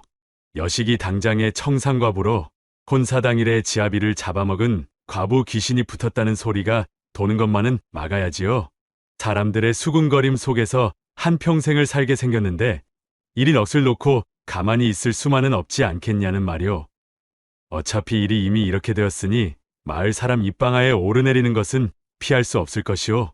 허나 지금이라도 신랑을 새로이 구해 바꿔본다면 따님이 청산과부가 되는 것만은 막을 수 있지 않겠소이까? 고생원은 멍한 눈으로 홍대감을 바라보았습니다. 아니, 누가 그것을 모른답니까? 너무나도 잘 알고 있는 사실이니 일이 침통한 것이 아니겠습니까? 허나 신랑을 바꾸다니요. 이리도 성대하게 동네가 더 나가도록 난리굿을 펼쳐놓고서는 혼례를 하노라 잔치까지 연 마당에 신랑의 얼굴도 보지 못하고 과부가 된 여자를 어느 누가 데려간답니까? 일전에 내 제안 기억하시오? 바로 서대감이 있지를 않소. 지난번 내가 혼담을 넣었을 때 받아들이지만 않았을 뿐 서대감도 완강히 못을 박으며 내치지는 않았었소. 지금 가서 사정을 이야기하면 그의 성품상 이러한 딱한 처지를 외면하지는 못할 것이오. 어차피 초래청은 차려졌고 여기 모인 하객들은 오늘 맞이할 본래의 신랑이 변고를 당했다는 사실을 아직 모르지 않소. 허니 지금 서대감을 신랑으로 맞이하면 대개 따님은 청산과부가 되는 불행을 면하고 대개 가문은 명망 있는 사위를 얻게 되는 것이니 이보다 더 좋은 방도가 어디 있겠소? 아니 그렇소? 홍대감의 눈빛은 확신에 차 있었습니다. 고생원 부부는 홍대감의 말에 잠시 망설였어요. 하지만 딸 자식이 평생 청산과부의 꼬리표를 달고 살아야 한다는 생각을 하니 그것만큼은 못할 짓이었습니다. 비록 나이가 많고 가난하지만 인품 좋고 명망 높은 서대감을 사위로 맡는 것이 차라리 낫다는 판단이 들었지요. 결국 그들은 지푸라기라도 잡는 심정으로 홍대감의 제안을 따르기로 했습니다. 이렇게 뜻밖의 결과를 일궈낸 홍대감은 곧장 말을 달려 서대감의 집으로 향했습니다. 갑작스러운 친구의 방문에 어리둥절해하는 서대감에게 홍대감은 자초지종을 숨가쁘게 설명했어요. 신랑의 갑작스러운 죽음, 과부가 될 위기에 처한 고생원의 딸, 그리고 다시 없을 기회. 홍대감은 서대감을 설득하며 어서 사모관대를 차려입고 초래청으로 가자고 재촉했답니다. 그러나 서대감의 얼굴은 굳어 있었습니다. 그는 천천히 고개를 저었지요. 어허, 여보게 홍승지. 네, 나를 아끼는 자네의 마음 모르는 것은 아닐세. 허나 나를 어찌 그리 모렴치한 사람으로 만들지 못해 안달이 났다는 말인가. 내가 남의 불행을 틈타 내 사익을 도모하는 사람으로 내몰아야 자네의 마음이 편하겠는가. 이는 이 나라 종묘사직에 몸담은 선비로서 참아할 짓이 못되네. 허니 돌아가시게. 서대감의 목소리는 단호했지요. 하지만 그 속에 어딘가 흔들리고 있는 목소리의 끝을 눈치 빠른 홍대감이 읽지 못할 리가 없었습니다. 홍대감은 친구의 팔을 붙잡고 간절하게 호소했답니다. 여보게, 물론 내 자네의 그 청렴함 모르는 바는 아닐세. 아주 잘 알고 있기에 그 대쪽 같음을 흠모하여 내가 자네와 이토록 오랜 기간 벗의 기쁨을 나누지 않았겠는가. 하지만 마리아 바른 말이지. 자네가 신랑의 죽음에 책임이 있는 것도 아니지 않은가. 그저 하늘의 뜻이 그러했을 뿐일세. 지금 자네가 나서지 않으면 저 어린 신부는 평생을 한 맺힌 과부로 살아야 하네. 또한 자네의 처지를 생각해보게. 언제까지 그리 외롭게 지낼 셈인가? 자고로 사내는 여인의 손길이 닿지 않으면 나이를 먹을수록 시들어가는 법이야. 이는 하늘이 자네에게 내려준 마지막 기회일지도 모르네. 자네가 나서지 않는다면 저 불쌍한 처자는 죽을 때까지 서방 잡아먹은 과부라는 꼬리표가 붙어 그야말로 불행한 삶이 펼쳐진다는 것을 잘 알지 않나. 허니 이 사안을 외면하지 말게나. 홍대감의 진심 어린 설득은 계속 이어졌고 한참 동안이나 열변을 토하던 그의 정성에 서대감의 마음도 조금씩 움직이기 시작했습니다. 그는 잠시 깊은 상념에 잠겼지요. 과연 이것을 덥석 받아들여도 옳은 일인가를 헤아리는 듯 했지만 다른 한편으로는 20살 남짓 처자의 기구한 운명을 외면할 수도 없었어요. 또한 자신의 외로운 처지를 생각하니 홍대감의 말이 아주 틀린 것 같지도 않았음은 덤이었지요. 오랜 침묵 끝에 서대감은 마침내 무겁게 입을 열었습니다. 그래, 알겠네. 자네의 뜻을 따르겠네. 그는 떨리는 손으로 사모관대를 찾아 입었습니다. 어색하기 짝이 없는 혼례복이었지만 그는 애써 마음을 다잡고 홍대감과 함께 고생원 댁으로 향했답니다. 자신의 운명이 이토록 희한하게 그리고 또 극적으로 뒤바뀔 줄은 몰랐던 서대감은 참으로 무안하면서도 씁쓸한 미소를 지으며 말등에 올랐습니다. 초로래청으로 향하는 그의 발걸음은 무거웠지만 솔직한 마음으로 또 한편으로는 알 수 없는 기대감과 설렘이 그의 가슴 속에서 조용히 피어오르고 있었습니다. 고생원 댁대문 앞은 여전히 잔치의 흔적이 남아 있었으나 분위기는 사뭇 달랐습니다. 뒤늦게 도착한 늙수그레한 신랑 서대감의 등장은 모여든 하객들과 구경꾼들 사이에 당혹스러운 술렁임을 자아냈어요. 저마다 영문을 몰라 수군거렸고 안채에서는 딸의 기구한 운명을 직감한 고생원의 아내가 목 놓아 대성통곡하는 소리가 새어나왔답니다. 하인들은 눈치를 보며 어쩔 줄 몰라 했고 또 몇몇은 설마 서대감이 신랑이라고는 생각하지 못했던 탓에 그의 앞을 막아서기까지 했지요. 이 아수라장 속에서 고생원은 비로소 마음을 굳힌 듯 낮은 목소리로 하인들을 물리고 일가 친척들에게 엄히 다짐을 놓았습니다. 그제야 좌중의 소라는 순식간에 잦아들었으며 어색하고 침통한 분위기 속에서 혼례는 그럭저럭 마무리되었어요. 혼례를 마치고 신방에 들었으나 여느 첫날 밤의 설렘과 흥겨움은 찾아볼 수 없었답니다. 떠들썩한 구경꾼도 왁자지껄한 웃음소리도 없이 무거운 침묵만이 감돌았습니다. 병풍 뒤에 곱게 앉아있는 어린 신부의 어깨는 가늘게 떨리고 있었고 서대감 역시 차마 먼저 말을 건네기가 어려웠지요. 한참 만에야 그는 무거운 입을 열었습니다. 여보시오, 부인. 상황이 이리 되어 참으로 면목이 없소이다. 일이 황망한 상황에서 부인을 맡게 되었으니 나 역시 적잖이 무안하기가 이루 말할 수가 없구려. 그래, 부인의 이름은 무엇이오? 하도 정신이 없었던 통에 내 아내들 사람의 이름조차 전해 듣지 못하지를 않았겠습니까? 소첩, 고가의 설류라 하옵니다. 설유라, 참으로 좋은 이름이오. 아무튼 부인, 다시 한번 부인에게 닥친 기구함에 진심을 다해 위로의 말을 전하겠소. 더구나 내 이미 나이가 많고 첫 혼인도 아닌 재혼인데 부인과 같이 어여쁜 이를 아내로 맞이하게 되었으니 내 복이 과분한 듯하오. 할 말은 아니지만 참으로 미안하고도 또한 고맙소이다. 오늘이 초야라고는 하나 우선은 너무도 갑작스레 펼쳐진 난리통에 몰랐을 부인의 심란한 마음부터 추스리는 것이 좋겠으니 오늘은 아무 생각일랑 마시고 그저 푹 쉬시지요. 나 역시 별도로 이부자리를 만들어 따로 자도록 하겠소이다. 그의 진심 어린 말에 어린 신부는 살며시 고개를 들었어요. 뜻밖의 그녀의 얼굴에는 원망이나 슬픔 대신 맑고 단아한 기품과 함께 홍조가 살짝 피어 있었습니다. 그녀는 차분한 목소리로 답했습니다.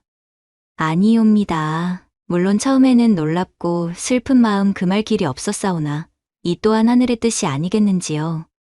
황망한 상황에서 대감을 난군으로 맞이하게 되었지만 한편으로는 저희 이 딱한 처지를 외면치 않으시고 감싸주신 대감께 깊이 감사한 마음도 있는 것이 사실입니다. 비록 시간의 간극은 있사오나 이러한 인연 역시 하늘이 특별히 맺어준 것이라 생각하옵니다. 남들이 무엇라 하든 이제 우리 부부가 서로 아끼고 의지하며 행복하게 잘 살면 그뿐이라 여기겠사오니 부디 대감께서도 불편한 마음은 거두어 주시옵소서. 소첩은 이제 대감을 하늘 같은 지아비로 여기고 충실히 내조하겠사옵니다. 어린 신부의 당차고 속 깊은 말에 서대감은 놀라움과 함께 깊은 감동을 느꼈습니다. 그는 자신보다 훨씬 어린 신부의 지혜와 배려심 앞에서 스스로가 부끄러워짐을 느꼈지요. 그날 밤 두 사람은 어색하지만 진솔한 대화를 나누며 서로의 마음을 조금씩 열어갔답니다. 이렇듯 기이한 인연으로 맺어진 신혼밤은 부부의 주고받는 말 속에서 조용히 날이 밝았으며 어린 신부는 혼인한 지 사흘도 채 되지 않아 서대감에게 말했습니다. 이제 이곳 저희 본가에서는 어서 벗어나는 것이 좋을 듯 싶습니다. 저도 이젠 서가의 안식구가 된 사람으로 하루라도 빨리 집안의 살림들을 익혀나가야지요. 특별한 인연으로 맺어진 인연이니 더욱 시간을 지체할 이유도 없습니다. 서방님, 어서 우리의 집으로 넘어가요. 허허, 부인, 참으로 그 성미가 못 말리겠소. 내 두고두고 부인 같은 천하제일의 색시를 맞이한 것을 하늘에 감사해야 하겠구려. 그리하여 설류의 청으로 두 사람은 서둘러 짐과 살림살이들을 수레에 싣고서 서대감의 집으로 향했습니다. 그리고 놀랍게도 도착한 지 하루도 안 되어 설류는 소매를 걷어붙이고 집안 살림을 야무지게 꿰차기 시작했지요. 제 나이보다도 훌쩍 많은 전처소생인 서대감의 아들을 마치 제 속으로 낳은 자식처럼 살뜰히 보필했고 넉넉지 못한 살림에도 불평 한마디 없이 알뜰하게 집안을 꾸려나갔답니다. 서대감은 한편으로 쑥스러우면서도 또 한편으로는 자신에게 찾아온 이 뜻밖의 행운에 얼굴에서 웃음이 떠나질 않았어요. 그리고 이 모든 기회를 만들어준 자신의 예뻐신 홍대감에게도 마음속 깊이 고마움을 느꼈습니다. 주변 사람들은 서대감 부부의 많은 나이 차이를 두고 처음에는 수근거리며 험담을 늘어놓기도 했지요. 허나 시간이 점점 흘러 그들이 여전히 서로를 아끼며 행복하게 지내고 또한 가문이 나날이 번창하는 모습을 지켜보며 그 생각을 바꾸었어요. 혹자는 여전히 그들의 결합이 자연스럽지 못하다고 여기기도 하였지만 또 다른 많은 이들은 온갖 역경과 우연 속에서 맺어진 그들의 인연이야말로 하늘이 맺어준 진정한 천생연분이라며 칭찬하기에 이르렀습니다. 남들이 뭐라 하든 다른 이들의 시선이 어떻든 당사자들인 두 사람끼리 부부로서의 소임을 다하고 인의의 질을 바탕으로 바르게 살면 그것으로 되었지 않느냐며 말이지요. 세월이 흘러 어린 부인은 이듬해 처자들을 낳았습니다. 그리고 몇 년 터울로 아들과 딸을 더 낳아 스라에 많은 자식을 두게 되었지요. 그녀의 현명한 내조와 서대감의 올곧은 가르침 속에서 자란 자식들은 말할 것도 없이 모두 뛰어난 인재로 자라났습니다. 훗날 두 아들은 모두 과거에 급제하여 높은 벼슬에 올랐고 또한 막내딸 역시 좋은 집안으로 시집을 가 그 집안의 현모의 앙처가 되어 가문을 부흥하는 데에 지대한 공을 세워 그야말로 안주인으로서의 위상을 드높였지요. 서대감의 가문은 크게 번창하였고 그 후손들 또한 대대로 복록을 누렸답니다.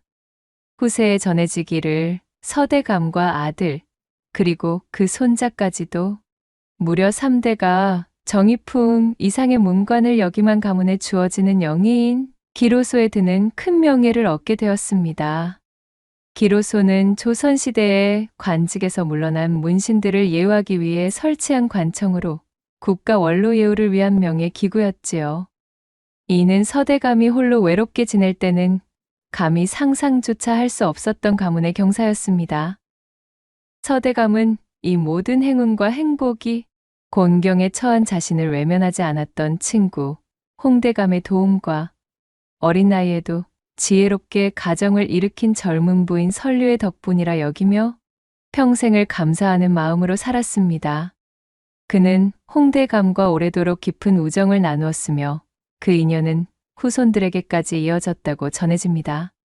또한 어린 나이에 겪은 기구한 운명에 좌절하지 않고 오히려 자신의 삶을 당당하고 지혜롭게 가꾸어 나간 설류의 현숙함에 감복하여 매일매일 그녀를 향한 깊은 찬사를 보냈습니다. 이후로도 서대감은 자신의 아내를 세상에서 가장 아끼고 귀히 보살피며 오랫동안 행복하게 지냈다는 후문이 전해지고 있사옵니다. 마지막 세 번째 이야기 시작합니다. 조선 팔도 중 가장 폐쇄적이라 이름 높았던 고을 음적골. 그곳에서 가장 막강한 부를 자랑하던 오참봉은 사람들에게 마치 전설처럼 입에서 입으로 전해지는 희한한 사내였습니다. 그는 형언할 수 없을 정도의 대단한 부자였지만 한편으로는 그가 무엇을 하고 또한 어떠한 일을 하여 부를 쌓았는지는 사람들에게 전혀 알려진 바가 없었지요. 고을에서 가장 장수한 자에게 물어도 돌아오는 대답은 한결같이 알 수 없다였습니다. 이러한 사정으로 고을 사람들에게 오참봉은 참으로 미지의 인물과도 같았답니다. 그러나 그러한 괴이함도 그가 가진 압도적인 재력 앞에서는 그저 한낱 풍문거리가 될 뿐이었어요. 오참봉의 집안에는 금은보화 그리고 세상 모든 진귀한 물건들이 차고 넘쳐 마치 용왕의 보물 창고를 그대로 옮겨놓은 듯 으리으리했지요. 덕분에 고을에서 막대한 재물로 구축한 오참봉의 권세는 그야말로 하늘을 찌를 듯 했습니다. 고관대작이 부럽지 않은 그 위세는 감히 범접할 수 없을 정도였어요. 고을원님은 진작에 오참봉에게 매수되어 있었고 그리하여 고을의 그 어떤 도적들도 감히 이 오참봉의 집을 털 생각을 하지 못하였습니다. 그는 자신의 권세를 뽐내기라도 하듯 곧잘 황금으로 번쩍이는 가마를 타고 다녔는데 그 화려함은 보는 이들의 눈을 멀게 할 지경이었습니다. 한양의 그 네로라 하는 육조 판서들조차도 이 정도로 호화로운 가마를 타고 다닌다는 소리는 듣지 못하였으니까요. 하지만 사람들은 오참봉의 얼굴을 마주하기를 몹시 꺼렸습니다. 그의 얼굴은 마치 한 폭의 괴이한 그림과 같았기 때문이었던 것입니다. 활알 타오르는 불길처럼 부릅뜬 두 눈은 보는 이의 심장을 꿰뚫는 듯했고 툭 튀어나온 주먹만 한 광대 뼈는 험상궂은 인상을 더욱 강조했어요. 무엇보다도 그의 얼굴 전체를 뒤덮은 수염이 문제였습니다. 희끗희끗하고 마구잡이로 자라있던 수염은 마치 도깨비의 털을 연상시켜 사람들에게 공포감을 안겨주었지요. 그리하여 사람들은 그런 오참봉을 도깨비 수염이라고 부르며 수근거리기도 했답니다. 아이들은 호환과 더불어 오참봉을 가장 무서워하였습니다.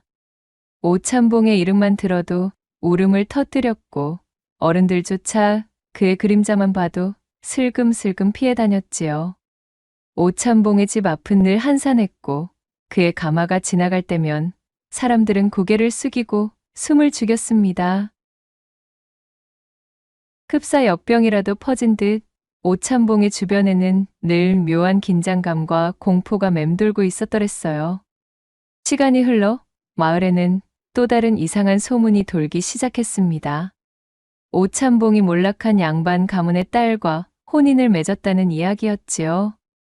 사람들은 오참봉의 재력에 혹한 양반 가문이 딸을 팔아넘기듯 혼인을 시킨 것이라 수군거렸습니다.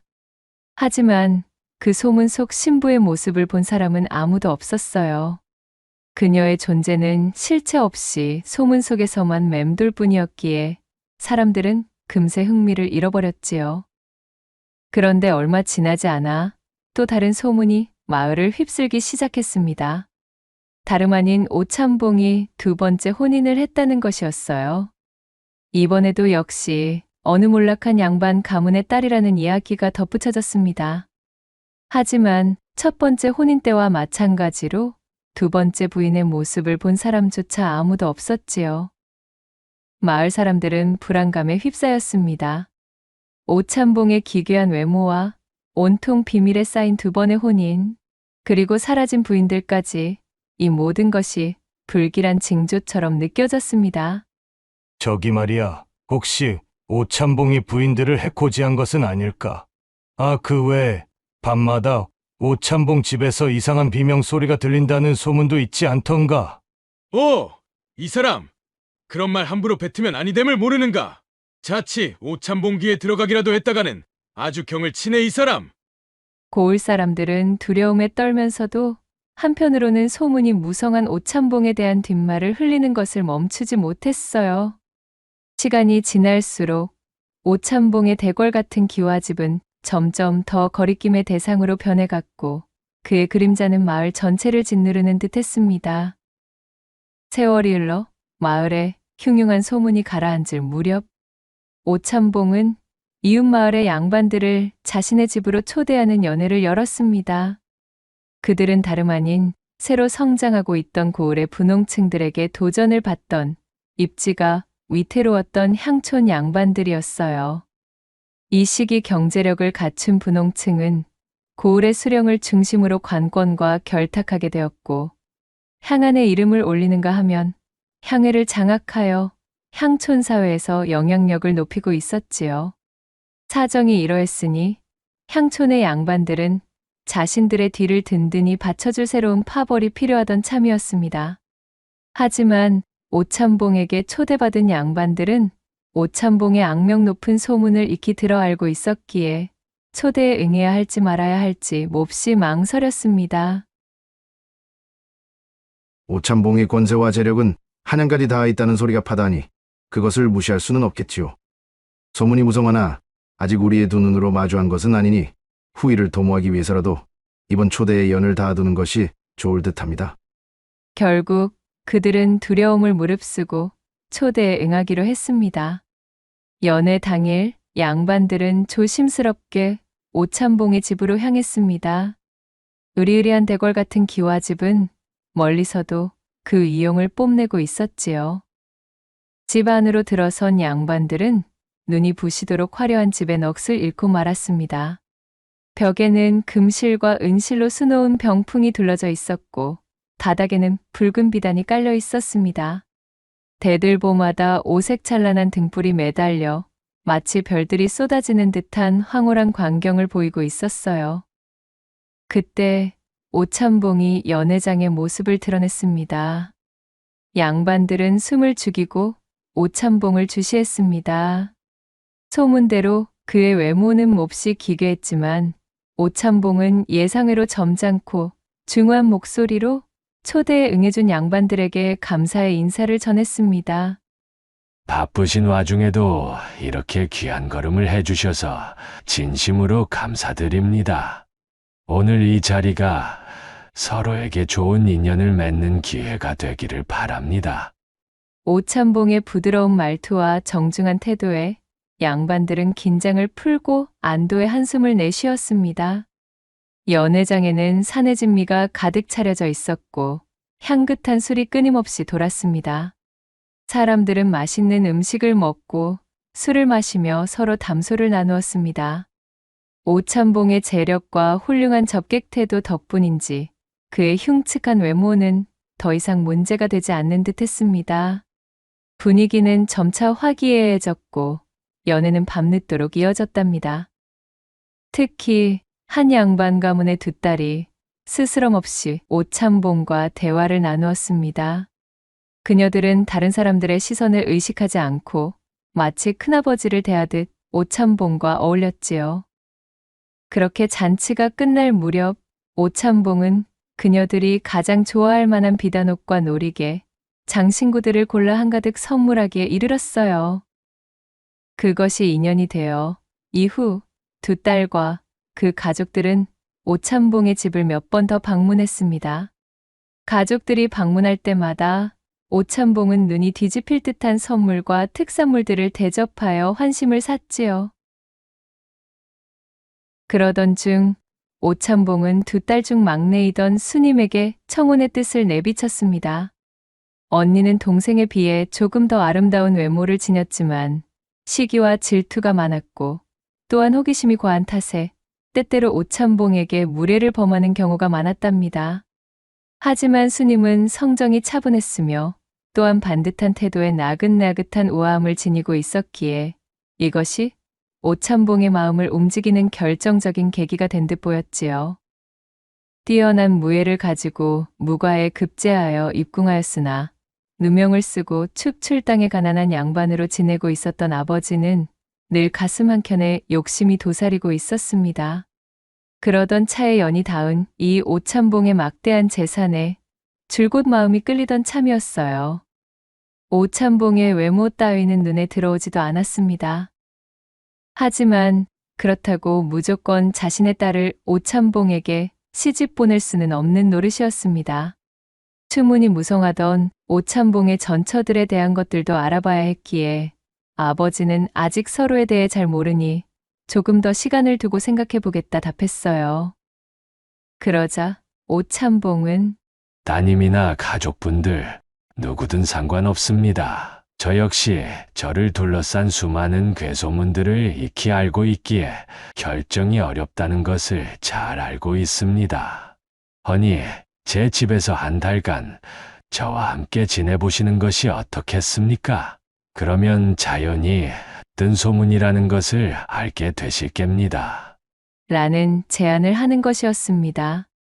고민하던 아버지는 흡족해하며 오참봉의 제안을 받아들이게 되었어요. 그동안 오참봉이 보여준 번듯한 모습 때문인지 온 가족이 함께 오참봉의 집에서 한 달간 살기로 결정했습니다. 그렇게 오참봉과 함께 지내면서 그의 전처들이 모두 병으로 죽었다는 사실도 알게 되었지요. 그리고 오참봉의 자상한 태도와 인간미 넘치는 모습에 처음에는 걱정을 하던 수님 역시 점점 그에게 호감을 느끼게 되었습니다. 처음에는 그저 어린 처자를 후첩으로 두려는 심산이신가 싶어 걱정을 하던 참이었습니다. 헌데 지금은 어떻소? 그것이 저희 편협한 착각이었음을 알게 되었지요. 하하, 그러하오. 그리 잘 보아주시니 이거 몸둘 바를 모르겠소이다. 그렇게 두 사람의 분위기가 무르익었고 어느덧 약속한 한 달이 끝나던 마지막 날 밤, 결국 오참봉은 스님에게 정식으로 청혼을 하였습니다. 아직도 두렵고 모든 것이 걱정된다면 청혼은 없던 일로 하여도 좋소이다.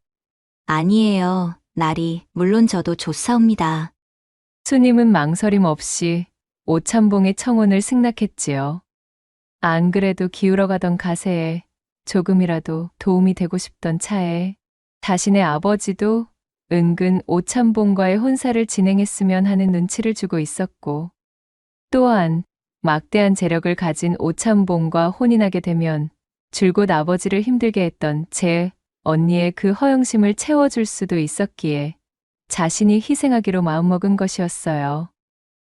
자신을 제치고 부잣집의 마나님이 된 동생을 질투한 언니만이 잔뜩 볼을 부풀리며 성을 낼 뿐 모두가 이혼사를 축하하는 분위기였습니다. 그렇게 오참봉과 수님은 성대한 혼례를 올리게 되었습니다.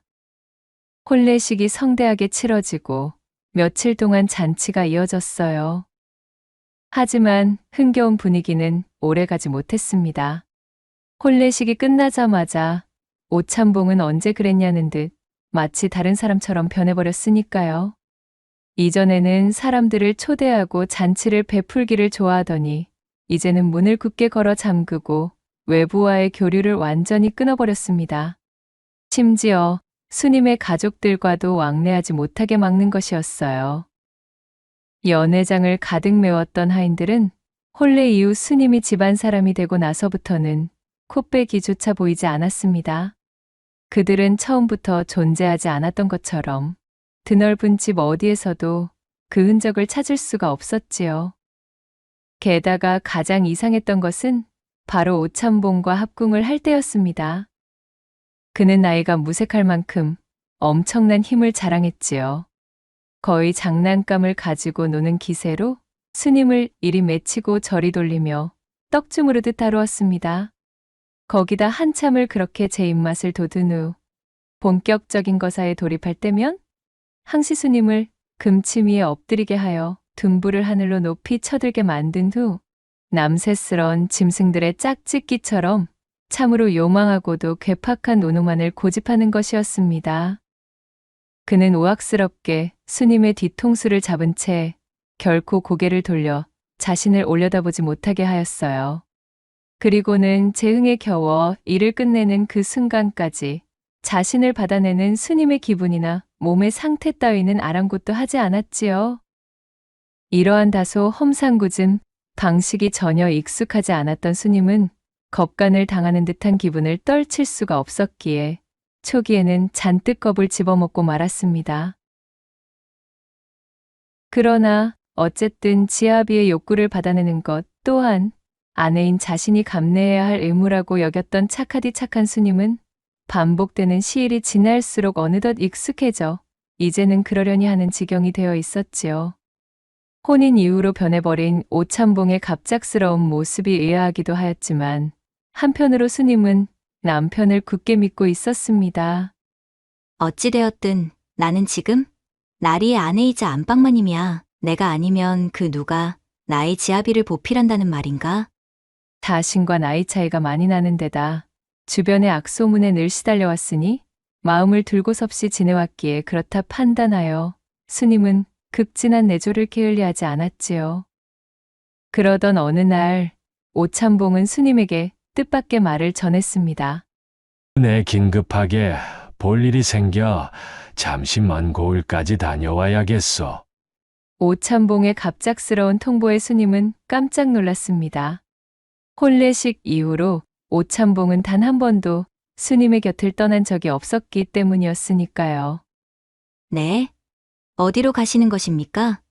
혹 얼마나 걸리시는지 알려주실 수는 없으신지요? 스님이 불안한 목소리로 물었습니다. 그건 알 필요 없어. 허나 그리 오래 걸리지는 않을 것이니 걱정하지 마시오. 이리 부인을 혼자 두고 가는 것이 마음에 걸리지만 내가 없는 동안 가족이나 친구들을 불러 함께 지내는 것도 나쁘지는 않을 것 같구려. 혼인 이후 가족이나 친구 초대를 극도로 꺼렸던 오참봉이 흔쾌히 함께 지내라는 말에 스님은 기뻐 환하게 미소를 지었지요. 날이 정말이신가요? 그렇다면 언니를 한번 초대하고 싶어요. 혼인 이후로 언니와의 사이가 너무 소원해졌지 뭔가요. 혼인 전에는 참으로 재미지게 지냈는데 어쩐지 제가 나리와 혼인을 한 이후로는 언니가 너무 달라져 버렸어요. 스님이 배시시 웃으며 하는 말에 오참봉은 큰 관심을 보이지 않았습니다. 그는 그저 스님에게 열쇠 꾸러미를 보여주면서 각 열쇠들이 어떤 방과 어떤 자물쇠를 여는 것인지를 하나하나 설명해 주기 시작했지요. 오참봉과 함께 집안 구석구석을 다니며 설명을 듣던 스님이 주의 깊게 듣던 도중이었습니다. 모든 방의 열쇠를 알려주었지만 유일하게 단 하나의 열쇠만 설명을 해주지 않는 것이었지요. 나리, 이 열쇠는 어느 자물쇠를 여는 열쇠인가요? 스님의 질문을 들은 오참봉의 얼굴이 대번에 무시무시하게 일그러졌어요. 그것을 본 스님이 너무 놀라 단말말을 뱉으며 뒤로 나자빠질 뻔하자 이내볼레의 얼굴로 돌아온 오참봉이 한숨을 길게 쉬며 말하는 것이었어요. 나를 따라와 보시오. 그리고는 스님을 데리고 행강채의 가장 구석에 마련된 후미진 곳간 앞에 멈춰섰습니다. 그는 그녀에게 마지막 남은 열쇠에 대한 주의 사항을 알려주었습니다. 마지막 열쇠는 바로 이 곳간의 자물쇠요. 우리 집의 모든 방들은 당신의 가족들에게 보여줘도 상관없지만 이 따로 만들어둔 곳간만큼은 절대로 열어서도 누구에게 보여주어서도 아니 돼요. 만약 부인이 이 약속을 어긴다면 아무리 부인이라 할지라도 결코 용서하지 않을 것이요. 예, 명심하겠습니다, 나으리. 수님은 오참봉의 말을 꼭 지키겠다고 대답했습니다. 이윽고 오참봉이 대문을 나서자 수님은 친정에 기별을 넣어 집으로 언니를 초대하게 되었습니다. 그녀는 이번 기회에 언니와 소원해진 관계를 꼭 다시 되돌리고 싶었어요. 얼마 뒤 수님의 기별을 받고 집으로 당도한 언니가 쌀쌀맞게 입을 열었지요. 부잣집 노인네에게 시집가. 친정은 아예 까맣게 잊고 지내는 줄 알았더니 네가 어쩐 일이니? 이 언니를 다 초대하고 말이야? 언니, 무슨 그런 말이 다 있어. 그저 나리께서 조금 사정이 있어 그동안 연락을 하지 못했던 것뿐이야. 어휴 기집애, 이 얼굴 좋아진 것 좀 보라지? 아주 잘 먹고 잘 지내는 듯 싶구나. 아버지께서도 딸 자식 팔아 재물을 얻은 기분이라며 그간 걱정이 많으셨는데 기우였다 말씀드려야겠어. 그런 걱정하지 않으셔도 된다고 꼭 좀 전해줘, 언니. 나는 여기서 잘 지내고 있으니까. 이 자리는 역시 내가 꿰찼어야 되는 것이었는데 말이야. 집안 여기저기를 기웃거리던 언니가 부러움과 질투가 섞인 말투로 비아냥댔지요. 수님은 어색한 미소를 지으며 최대한 언니의 비위를 거스르지 않기 위해 애썼습니다. 그렇게 한참이나 언니의 호기심을 채워주며 집안 탐방을 이어나가던 중 마당으로 나와 행랑채 쪽을 살펴보던 언니가 말했지요. 헌데 참으로 이상해. 이렇게 커다란 대궐에 하인이 하나 없다는 것이 말이 되니? 행랑채까지 이리 크게 지어놓고 어찌 부리는 하인이 하나도 없어? 우리 혼례식 이후로 다들 사정이 생겨 나가버렸다고는 하는데 실은 나도 그게 이상하긴 해. 야, 그게 말이 되니? 네 혼례식 때 하인들이 좀 많았어? 그 많은 사람들이 하루아침에 다 사정이 생겨 나갔다는 말을 어찌 믿느냐? 아무튼 네 서방, 그 오참봉이라는 사람 여러모로 정말 수상쩍다 이거야. 제 언니가 열을 올리며 오참봉의 험담을 이어나가자 자신의 지아비를 나쁘게 말하는 것이 기분 좋을 리 없었던 수님은 입술을 대빨이나 내밀고 뾰루퉁해졌습니다. 그러거나 말았거나 언니는 행랑 여기저기를 쏘다니며 호기심을 흘려댔어요. 넓은 집안을 헤집는 데에 정신이 팔려 어느덧 해가 뉘엿뉘엿지는 시간이 다가왔고 간단하게 식사를 마친 두 사람은 부른 배를 두드리며 소화도 시킬 겸 마당으로 산책을 나왔지요. 그러다 언니는 행랑채 구역에서 유일하게 구경하지 않은 마지막 공간, 즉 오참봉이 경고했던 바로 그 구석진 곳간을 가리키며 물었습니다. 예수님아, 저기 저 음침한 광처럼 보이는 곳은 대체 뭐야? 언니의 손가락이 향하는 방향을 본 스님이 깜짝 놀라며 대답했어요. 아, 저곳은 관심을 가지면 아니 될 곳이야. 나리께서 저쪽의 곳간만큼은 반드시 열지 말라 신신당부를 하였어. 오참봉이 절대 열어서는 안 되는 방이라며 약속까지 했다는 말을 하자 언니의 호기심이 더욱 커졌습니다. 그래봐야 네 남편인데 부인인 네가 좀 살펴보면 어디가 어떻다고 그러는 거니? 팔을 붙잡고 매달리는 수님을 질질 끌며 언니는 성큼성큼 곳간 쪽으로 걸어갔습니다. 문짝에서부터 괴이한 분위기를 풀풀 풍기고 있는 곳간을 올려다보며 언니가 의심이 가득한 목소리로 중얼거렸지요. 자, 내 말을 좀 들어봐봐. 자고로 곳간이라 함은 벼 외에도 살림살이나 여러 물건들을 보관하는 곳이라는 거 너도 알고 있지? 그거야, 잘 알고 있지. 헌데 그게 왜? 야, 이 멍청아. 곳간은 추수 후에 거둔 벼를 저장하기 때문에 습기 조절이 용이한 털을 쓴단 말이야. 게다가 쥐를 비롯한 해수들이 접근하기 어렵게 만들어야 된다는 것이지. 그런데 세상 천지, 곳간을 이리도 음습하고 해도 잘 비추지 않는 위치에 덩그러니 만들어 놓은 집은 처음 본다 이거사. 게다가 너의 남편 또한 그리 엄하게 말하는 것을 보면 아무리 보아도 예사 물건을 보관하는 곳이 아닐 듯 싶다는 말씀이야? 그런 것은 잘 모르겠어. 그렇지만 이곳은 건드리지 않겠다 약속했으니까. 언니, 이만 다른 곳을 구경하자. 다른 곳은 죄다 둘러보고 여기 하나만 남았잖아. 자, 어떠냐, 순임아. 아무도 모르게 슬쩍 열어보면 되지 않겠느냐? 잠깐 열어보고 뭐가 있는지 살펴본 후에 몰래 닫아버리면 그야말로 아무도 모를 거야. 지켜보는 하인 한 놈도 없는데 멀리 떠난 너의 남편이 이 사실을 어찌 알겠느냐? 수님은 난처하기 짝이 없었어요. 남편과 굳게 한 약속을 깨는 것은 두려웠지만 한편으로는 언니의 기분을 상하게 만들어 또다시 관계가 악화되고 싶지는 않았습니다. 거기다가 수님 또한 이곳간에 대한 궁금증을 참을 수 없기는 매한가지였지요. 그럼 조금만, 아주 조금만 살펴보고 바로 문을 닫아버리는 거야. 알겠지? 결국 수님은 품속 깊이 넣어둔 열쇠꾸러미를 꺼내었고 언니는 그것을 낚아채 가져가 버렸지요. 고막을 긁는 듯한 기분 나쁜 소리와 함께 곳간의 문이 열렸습니다.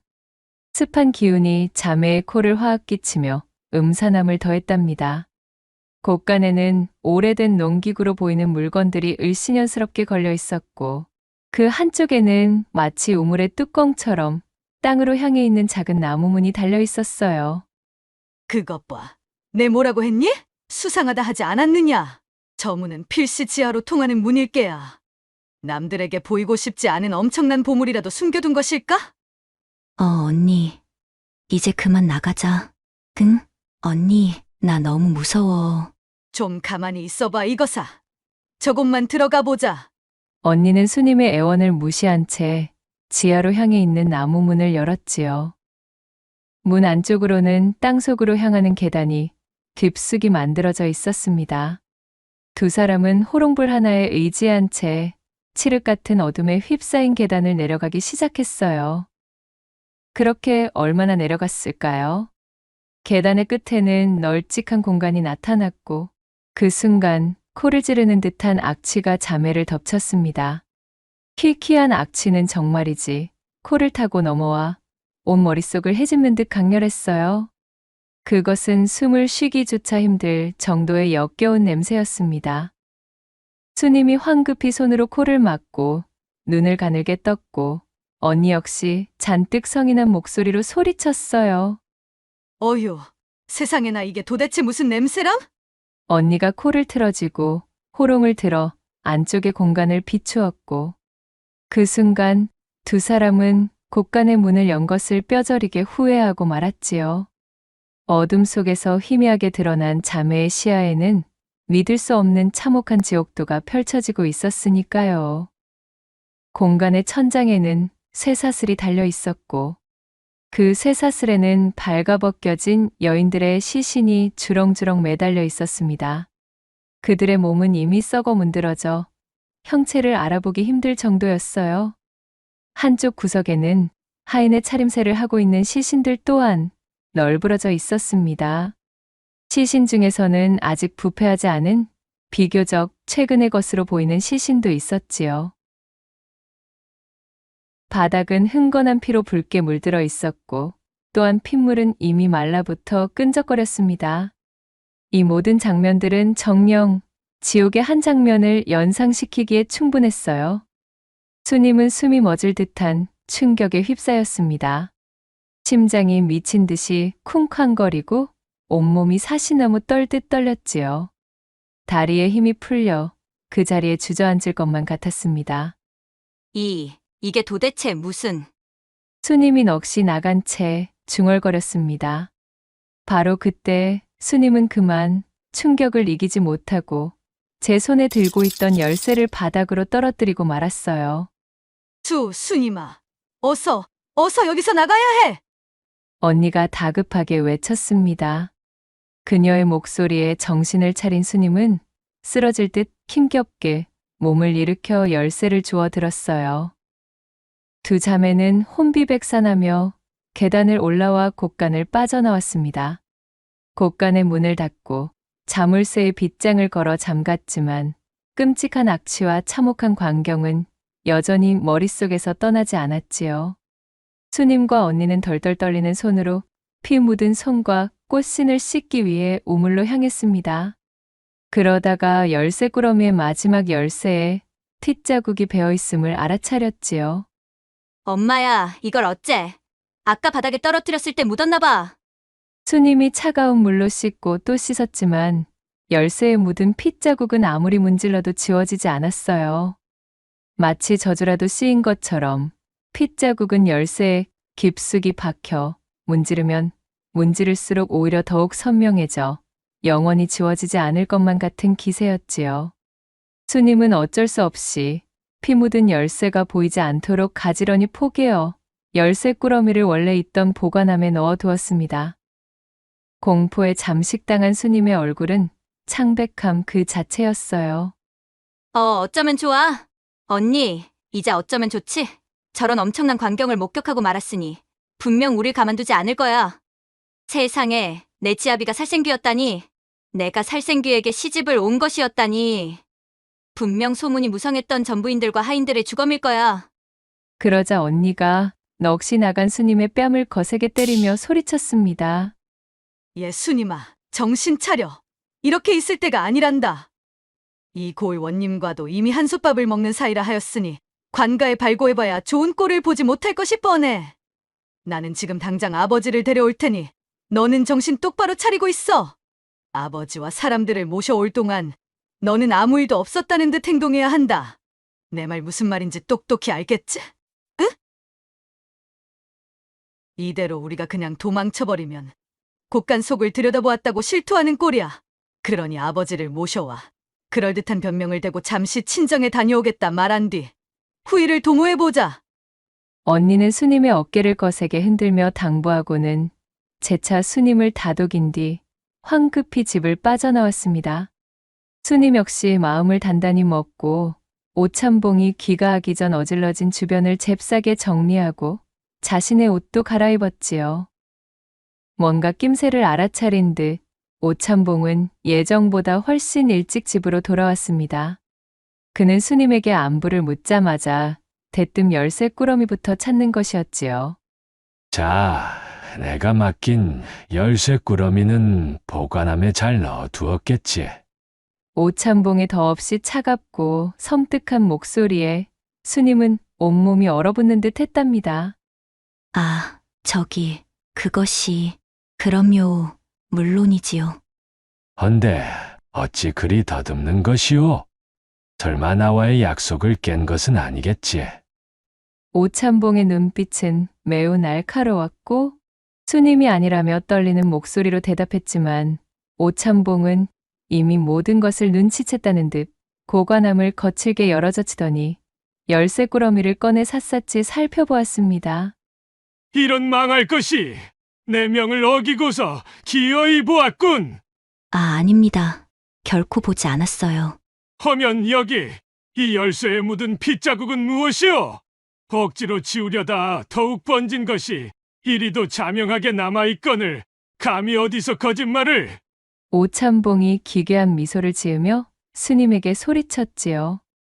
호기심이야말로 새로운 발견의 첩경이나 또한 그 목숨줄을 단축하는 첩경이기도 하지.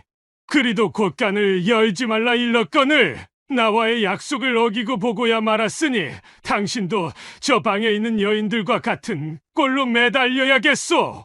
저들 역시도 당신과 마찬가지로 그 호기심이라는 놈을 주체하지 못하고 나와 약조한 것을 지키지 않아 결국 저 꼬락서니가 된 게지. 내가 사람을 잡아먹는 도깨비인 것이 밝혀지면 여러모로 곤란하다는 말씀이야. 자신의 정체를 밝힌다는 것, 그것은 정녕 스님을 더 이상 살려두지 않는다는 의미였기에 그녀는 온몸에 털이 곤두설 수밖에 없었습니다. 하여 그녀는 바닥에 철퍼덕 무릎을 꿇고 앉아 두 손을 싹싹 빌며 울부짖었어요. 제발 부탁입니다. 아무에게도 이야기하지 않을 것입니다. 또한 죽은 듯이 집에만 갇혀 지내겠사옵니다. 허니 제발 살려주셔요. 안타깝지만 그건 아니될 이야기요. 인간들의 거짓말에는 신물이 올라오거든. 애초에 당신은 나와의 약속을 어겼기에 일이 되었음을 알아야지. 오참봉의 태도를 본 스님은 더 이상 그에게 용서를 구하는 것이 의미가 없다고 여겼어요. 그녀는 이제 용서 대신 자비를 구하기로 마음먹었습니다. 그렇다면 부디 마지막으로 천지신명님께 빌 시간이라도 주셔요. 묘자리도 제대로 쓰지 못할 테니 가족에게 남길 기도라도 할 수 있게 부디. 좋다. 내 마지막으로 준비할 시간 정도는 주도록 하지. 내일 밤 당신을 처리하고 잡아먹을 테니 그때까지 기도를 올려두도록 하시오. 그리 말한 오참봉은 몸을 획 돌려 쿵쿵거리는 발걸음으로 자신의 방을 향해 걸어갔지요. 수님은 그 즉시 후다닥 도망쳐 광 안에 숨었습니다. 오참봉이 출타한 이후 수많은 기로에서 잘못된 선택지를 골랐던 것을 후회하고 또 후회하며 눈물을 흘렸지요. 언니가 아버지와 사람들을 데려올 하루라는 시간을 벌었지만 일이 잘못되기라도 하면 언제든 자신은 죽은 목숨이라 여긴 수님은 불안과 공포에 온몸이 마비되고 말았습니다. 그렇게 뜬 눈으로 하루를 지새고 다음 날 광 밖으로는 둔탁한 둔기로 바닥을 긁는 쇳소리와 함께 오참봉의 끔찍한 목소리가 들려왔습니다. 내 인연, 하루의 유예를 주었더니 그새 어디에 숨어 있느냐? 썩 나오지 못하겠느냐? 이제 매달릴 시간이다. 오참봉은 삐죽삐죽 여러 개의 뿔이 솟아있는 방망이를 질질 끌면서 이 방 저 방을 뒤지고 있었습니다. 감쪽같이 숨은 수님을 찾고 있는 것이었어요. 수님은 양손으로 제 입을 막아 숨소리마저 죽인 채 바깥을 향해 귀를 쫑긋 세웠지요. 어두컴컴한 광 안에서 언니와 아버지가 당도하기만을 기다리고 또 기다리고 있었습니다. 제발 부디 늦지 않게 와주셔요, 아버지. 언니, 나 이제 더 이상은 못 버티겠어. 수님은 소리 없는 절규를 뱉으며 굵은 눈물을 뚝뚝 흘렸어요. 킁킁 킁킁 마당으로 나온 오참봉이 냄새를 맡는 소리가 들렸고 이내 소름 돋는 목소리로 그가 외쳤습니다. 거기냐? 거기 숨어 있었구나. 인연이 감히 도깨비를 속이려고. 오참봉은 당장에 내달려 광의 문을 열어젖히려 했어요. 그러나 수님이 안쪽에서 자물쇠를 달아놓고 사슬로 꽁꽁 동여맨 터라 문이 열리지 않았지요. 오참봉은 화가머리 끝까지 뻗쳐 문고리를 방망이로 연신 내리치기 시작했습니다. 마른 하늘에 천둥번개가 내리치듯 오참봉의 방망이가 광의 출입문과 문고리를 내리찍는 소리가 천지를 울렸고 머리를 감싸진 채 절망에 빠진 수님은 거의 까무라치기 직전이 되고 말았지요. 옳거니 열었다. 벌컥 하는 소리와 함께 나무 문이 부서지며 활짝 열리고 말았습니다. 오참봉의 모습을 본 스님은 비명을 지르며 살려달라고 애원했지만 오참봉은 스님의 머리채를 사정없이 잡아 바깥으로 끌고 나갔지요. 나를 이리 애먹이다니. 내년을 죽여 통째로 잡아먹은 뒤 너의 가족까지도 모조리 잡아들여주마. 오참봉이 방망이를 높이 들어올리며 키득거렸지요. 이제 모든 것이 끝장이라 여긴 스님은 두 눈을 질끈 감은 채 바닥에 엎드리고 말았습니다. 방망이가 스님에게 내리꽂히는 바로 그 순간 스님 아버지의 환도가 오참봉의 등에 깊숙이 박혔습니다. 갑작스러운 공격에 오참봉이 뒤를 돌아보니 스님의 언니와 그녀의 아버지 그리고 장정들 여럿이 각각 무기를 꼬나들고 마당에 들어와 있었지요. 이후 몰려든 사람들이 저마다의 무기로 오참봉을 공격하기 시작했고 결국 오참봉은 비명도 지르지 못하고 쓰러지고 말았어요. 한참의 시간이 지난 후 마당에 피어오른 뽀얀 먼지가 걷히자 오참봉이 쓰러진 자리에는 오참봉 대신 윗입술이 하늘에 닿고 아랫입술은 땅에 닿을 정도로 커다란 입을 가진 무시무시한 요괴의 주검이 죽어 있었지요. 거국이다. 사람으로 둔갑해 있던 놈의 정체가 거국이었어.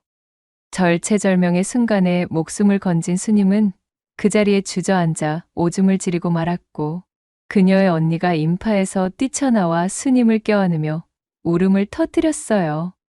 순임아, 미안하다. 정말 미안해. 나 때문에 하마터면 너를 잃을 뻔하다니. 참으로 내가 바보 같았어.